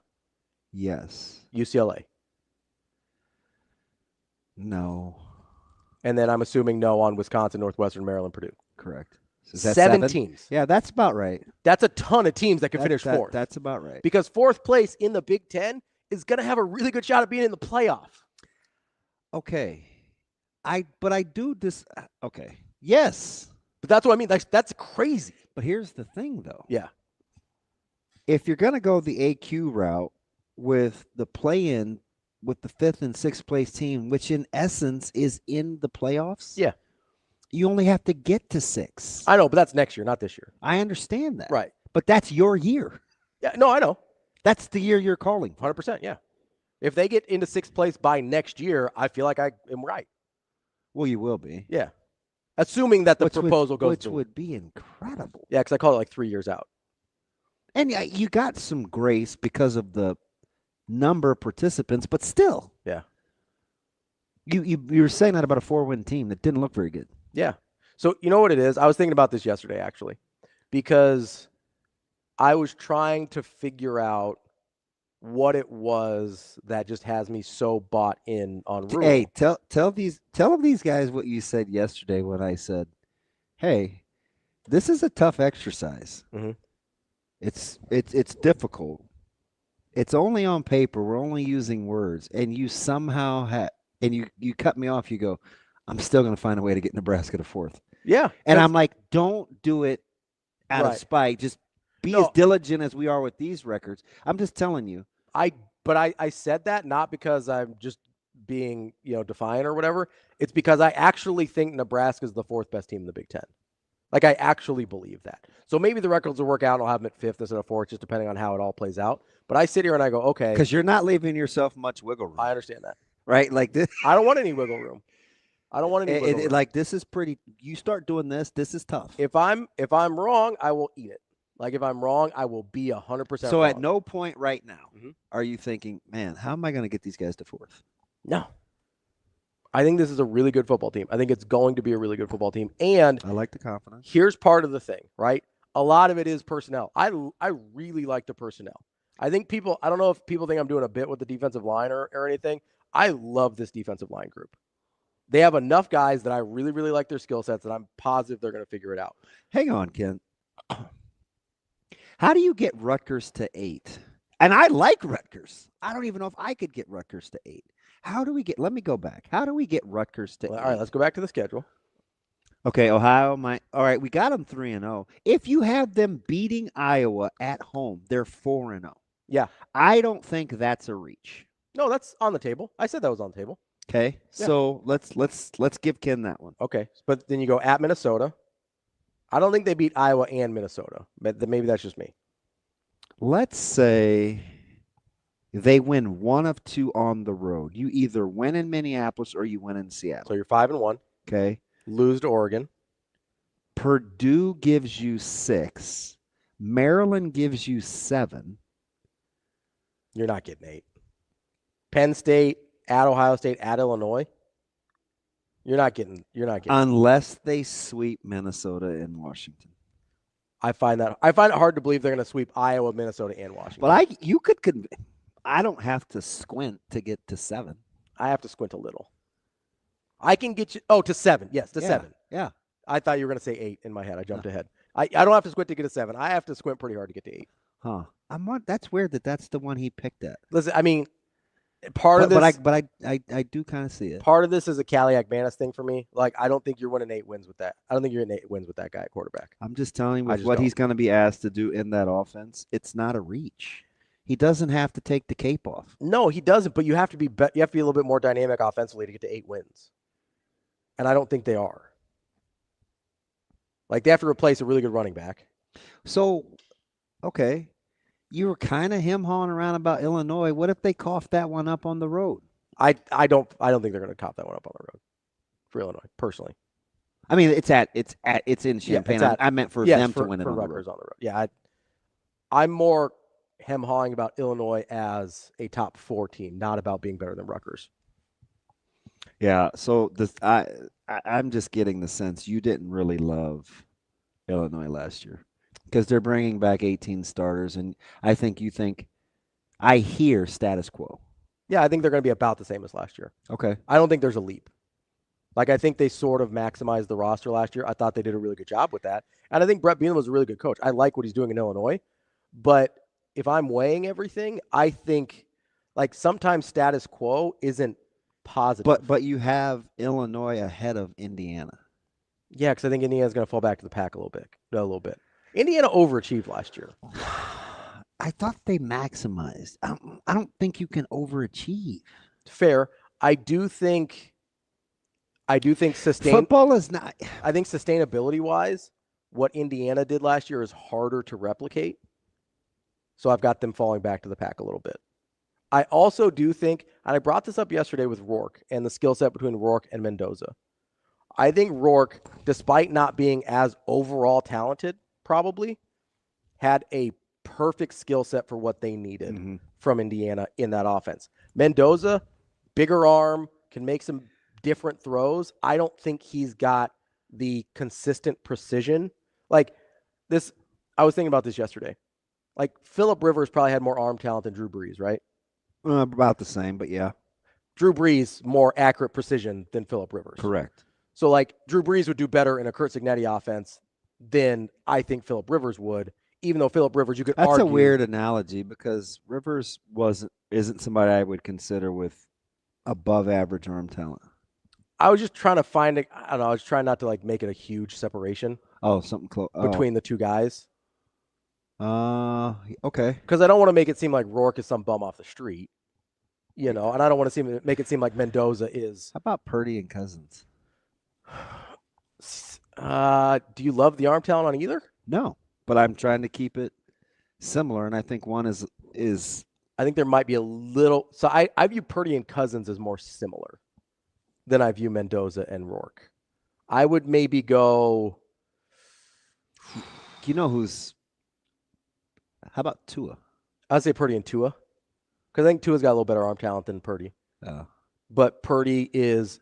But not elite. No, not elite, but better arm talent than Purdy. Obviously, he got picked first overall for a reason. But I think can't use Favre TK because he's an elite arm talent. I think Purdy's particular skill set is uniquely fitted to Shanahan and what he wants him to do. I think Rourke's. That's like the Bo Nix argument that there's a handful of coaches that he could thrive with, and Yes. Peyton is one of them. Yeah. Same thing with Drew Brees, right? Like Peyton, It's kind of the reason I don't love Denver. I think Nix has a ceiling. I agree. But I think you'd say the same thing about. Nah, you probably wouldn't, because I watched a lot of. There's 3 things I did yesterday. For whatever the reason, I went down the North Carolina rabbit hole and watched John Sunvold and Steve Stepanovich put it on North Carolina early in the season when Carolina was trying to replace Worthy and Jimmy Black. Jordan was a sophomore. And I showed Caleb why I hate Penn State. We watched 82 Penn State, Nebraska on YouTube. Yeah. And for some reason, I don't know what it was, but Purdue was on the videos down below. Drew Brees was always really good. Yeah. We talk about Drew Brees like he's this. No, he was phenomenal. He was really good. But I do think he's a guy that needed to be in a system that like took advantage of his particular skill set. Which Taylor was in. DJ, I do Purdue. like the golf thing, but Stafford's still an elite arm talent. So Goff against Purdy might be. That's a good. I like Goff that. versus Purdy's a really I'll good take argument.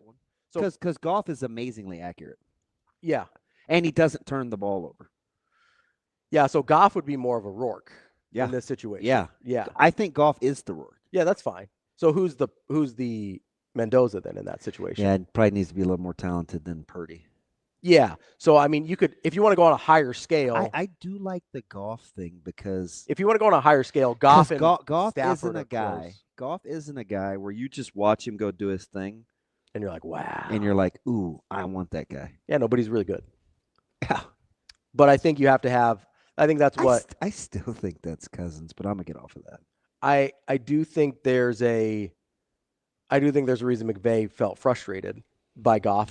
Because it's ceiling guy. He couldn't do some of the things. And Detroit did just the opposite. They built around him. Yeah, instead of being like, hey, I want a guy that can do X, Y, Z, they're like, hey, our guy can do A, B, C, let's do that. And McVay was like, I need a guy that can do X, Y, Z, so we went and got that guy, right? So maybe Stafford and Goff are the right comparison because Stafford, although he's an elite talent, right? He's an elite arm talent, one of the better we've seen. And Goff is like, so the gap's probably a little bit bigger, but that's a pretty good comparison. Like Mendoza probably opened some things up for Cignetti that didn't exist before. Caden, I agree. What do you say? Orton was good too. Yeah, Orton's a good. Yeah, like he was good at. Yeah, Tiller had a nice run. Yeah, Tiller had a really nice run because there was a couple guys in there. I guess so my takeaway from this is you're freely saying and I don't want to make this just about Indiana, but Indiana is one of the teams they have to jump. Yeah. You're freely saying Mendoza's, I think, more talented. You'd pick him first. And you're saying independent of system. And you're saying you trust Cignetti, but you're giving the advantage to Rourke and Cignetti because of the fit. Of the fit. Like independent of system, if I'm at a combine. But you're getting the same coach. Right, but it's different. Skill sets are different. That's why I said fit, right? If I'm at a combine and haven't hired my offensive coordinator yet, and I go, okay, this guy, I'm watching Mendoza and I'm watching Rourke. Mendoza probably jumps off the page more to me. How come you don't like Altmaier more? I do like Altmaier in his system really well. I just think that Illinois is probably going to be about who they were last year. I don't see the jump. Maybe I'm just being ignorant or stubborn. I don't know. I don't see the jump for Illinois. I mean, I clearly thought about this. I think you're probably closer to being right than not. I just don't see the jump. I'm not gonna.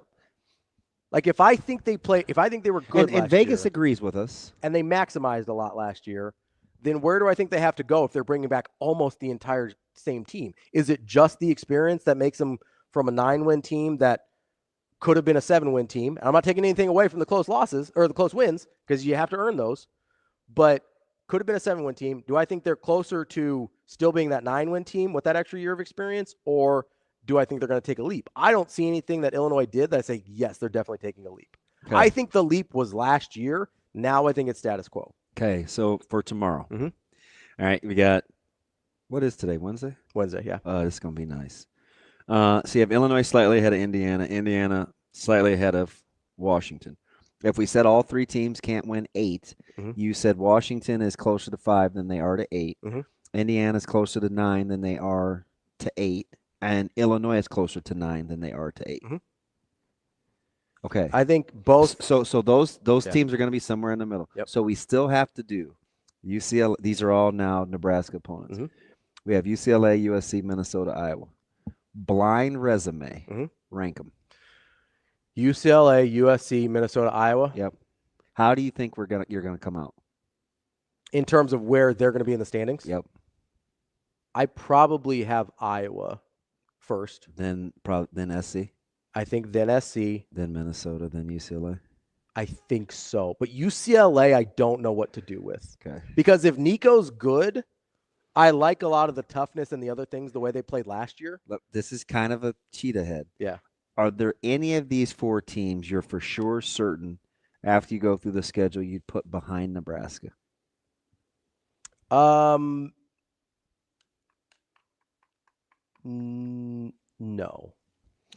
You got a lot of work to do. Yeah. Well, so it depends on what you mean by behind Nebraska. Like finishing lower. Well, probably UCLA is your prime UCLA candidate. is the one that I was most likely to say. I think USC finishes below Nebraska. I mean, obviously, I think all of them finish below Nebraska because I think Nebraska's 4th. But the teams that I think are most likely to pass Nebraska, or to, if I'm wrong, are either Iowa or USC. So Nebraska still has another 4 slots to jump to get you where you need to be. Yeah, but that's better than the 12 or whatever we were looking at from last year's standings. Yeah, right. Like, I think the teams that Nebraska... That's going to be fascinating. I think the teams that Nebraska is going to have... And it was a jumbled mess. Yeah. I think it's going to be a jumbled mess again. You had 4 teams that won 3 conference games. Yeah. And then you had how many more that won between you had 3 that won 4. You had 3 that won 4. And you had 2 that won 5. You had 2 that won 6. So you had 1, 2, 3, 4, 5, 6, 7, 8, 9 of your teams were between 3 and 5 conference wins. Yep. That is 100% accurate. Right? Nebraska, and the 2 teams that had 6, Nebraska arguably should have beat both of them. They had it in the palm of their hands. Well, that was Illinois and Iowa. Yeah, they had it in the palm of their hands to win both of those games. Good point. And they didn't. Good point. Right? So I look at this, I go, those are winnable. Okay. Right? Like, I don't see anybody as far ahead Nebraska as outside of the top 3.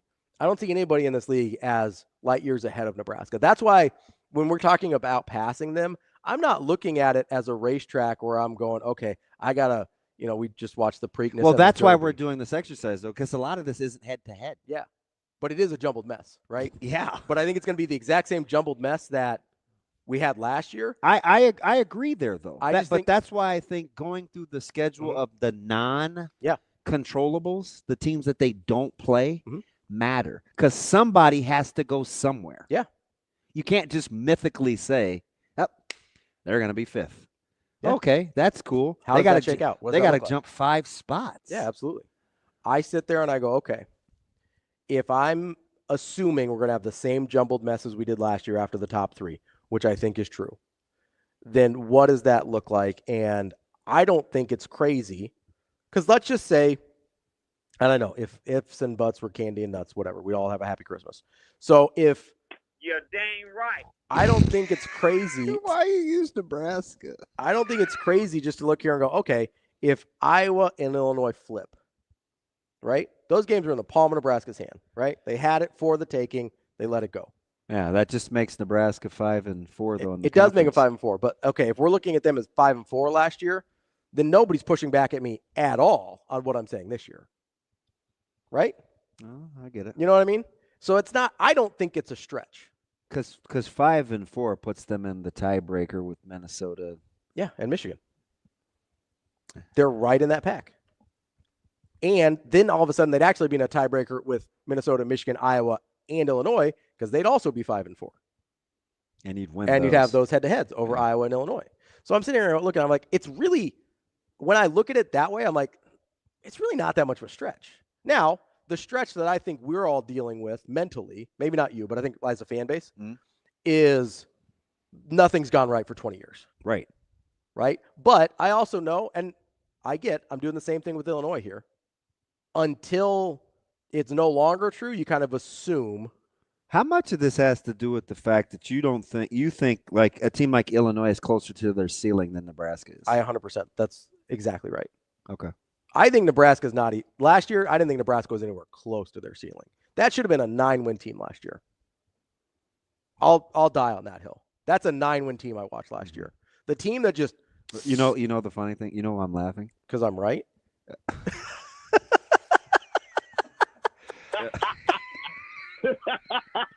How I was going to say it is because I think the exact same thing. Yeah. I think Rule thinks the same thing. Like, that's how I'm going to make the case. Like, what we're kind of like, that's how we're going to make the case. Yeah. And I think once which is why I think it was important to shake the bowl game curse. I was just going to say that. And let this team be themselves. Now that you just got that weight off your shoulders, you don't get to 5-1, and now all of a sudden you're like, oh, God, we got to win one more game. I'm in agreement. I think it's going to be – so what we saw happen with Indiana was the exact opposite thing of what we saw happen with Nebraska, where they got a little momentum going, and they're like, all right, we can beat anybody. Nebraska got a little momentum going, and they're like, oh, no, what's going to go wrong now? Now that you've got that off of your shoulders, the bowl game thing, now you're free to go out and have, let's get this thing on a roll a little bit, the way Indiana did or the way Minnesota did back in 2019, where all of a sudden you're just like, okay, this thing's rolling a little bit. Now we're winning those games. Because here's the thing. He said, if we die, we die. Like, at some point, the math is going to math, right? At some point, Nebraska is going to return to the mean, and that's a good thing for Nebraska. After 15 years. Yes. Or 10. At some point, Nebraska is going to progress to the mean. We always talk about regressing to the mean. Nebraska's been under the mean for so long, given their talent level, that they will and the crazy ways that they've lost games. Yes, just the bizarre ways they've lost games, right? At some point, that is going to flip. The math is going to math at some point, and I think it's this year and next year because I love the talent on this team. I love the culture on this team. And the thing I was sort of getting at earlier is Coach Rule does things the way that I think matter in terms of winning. You're talking about sustaining culture, emphasizing the things that are actually important, staying in the moment, being able to, like we talked about with Coach Revelle this morning, right? One of Jordy Ball's superpowers. You got to go back and listen to her. Coach Revelle, yeah. One of Jordy Ball's superpowers is staying in the moment. This pitch, this at-bat, this right here. Not, oh, no, we're 5-1. We've got 6 games to win one more, and then you start peeing down your leg a little bit. It's, hey, what's next? What's right in front of me? That's what Coach Rule has built this team to do. And all of a sudden, let's ask our guys, Adam McClintock and Dave Bartu, if the coaching staff is better or worse than last year. Because I know we lost our minds a little bit when it was happening. They like the coaching staff better. They do this for a living. I said from the jump, you could make the case on paper it's a better staff. I think they can and would make the case that it's a better staff. Even if you just take Dana Holgerson and Dylan Raiola, I like my chances there, right? But then I've brought up the whole, well, if John Butler had been hired straight to Nebraska and it was, hey, for some reason we knew that it was down to John Butler and Tony White, how many people are taking John Butler's resume over Tony White's? A lot, right? How many people are taking Terry Braden's resume over Terrence Knighton's? A lot. How many people are taking Addison Williams' resume? A lot. That guy was a sitting DC. Now he's your defensive backs coach. How many people would be like, oh, by the way, we also just have Phil Snow just out here helping? How many people would take that? Mm-hmm. You're telling me this coaching staff's not better? Yeah, it is. And the roster's better. At some point, Nebraska will progress to the mean, and I think it's this year. That's my case. We're out here. If this dude had a mic, he would really want to drop it. That I can smell. Please don't smug. drop the mic. I'm not going to drop the mic, Shane. You're oozing smugness. And listen, if I'm wrong, I'm going to have to eat it. I'm going to have to eat it hard because I have not I've not left myself any outs. I don't want any outs. How are we going to get through Iowa, SC, Minnesota, UCLA? I don't know. We'll find out. We may have to break her down. We might do 2 tomorrow, 2 Friday. That's a great question. Maybe we break it up. Let's try to knock out 3 if we can. All right, we'll see. See what happens.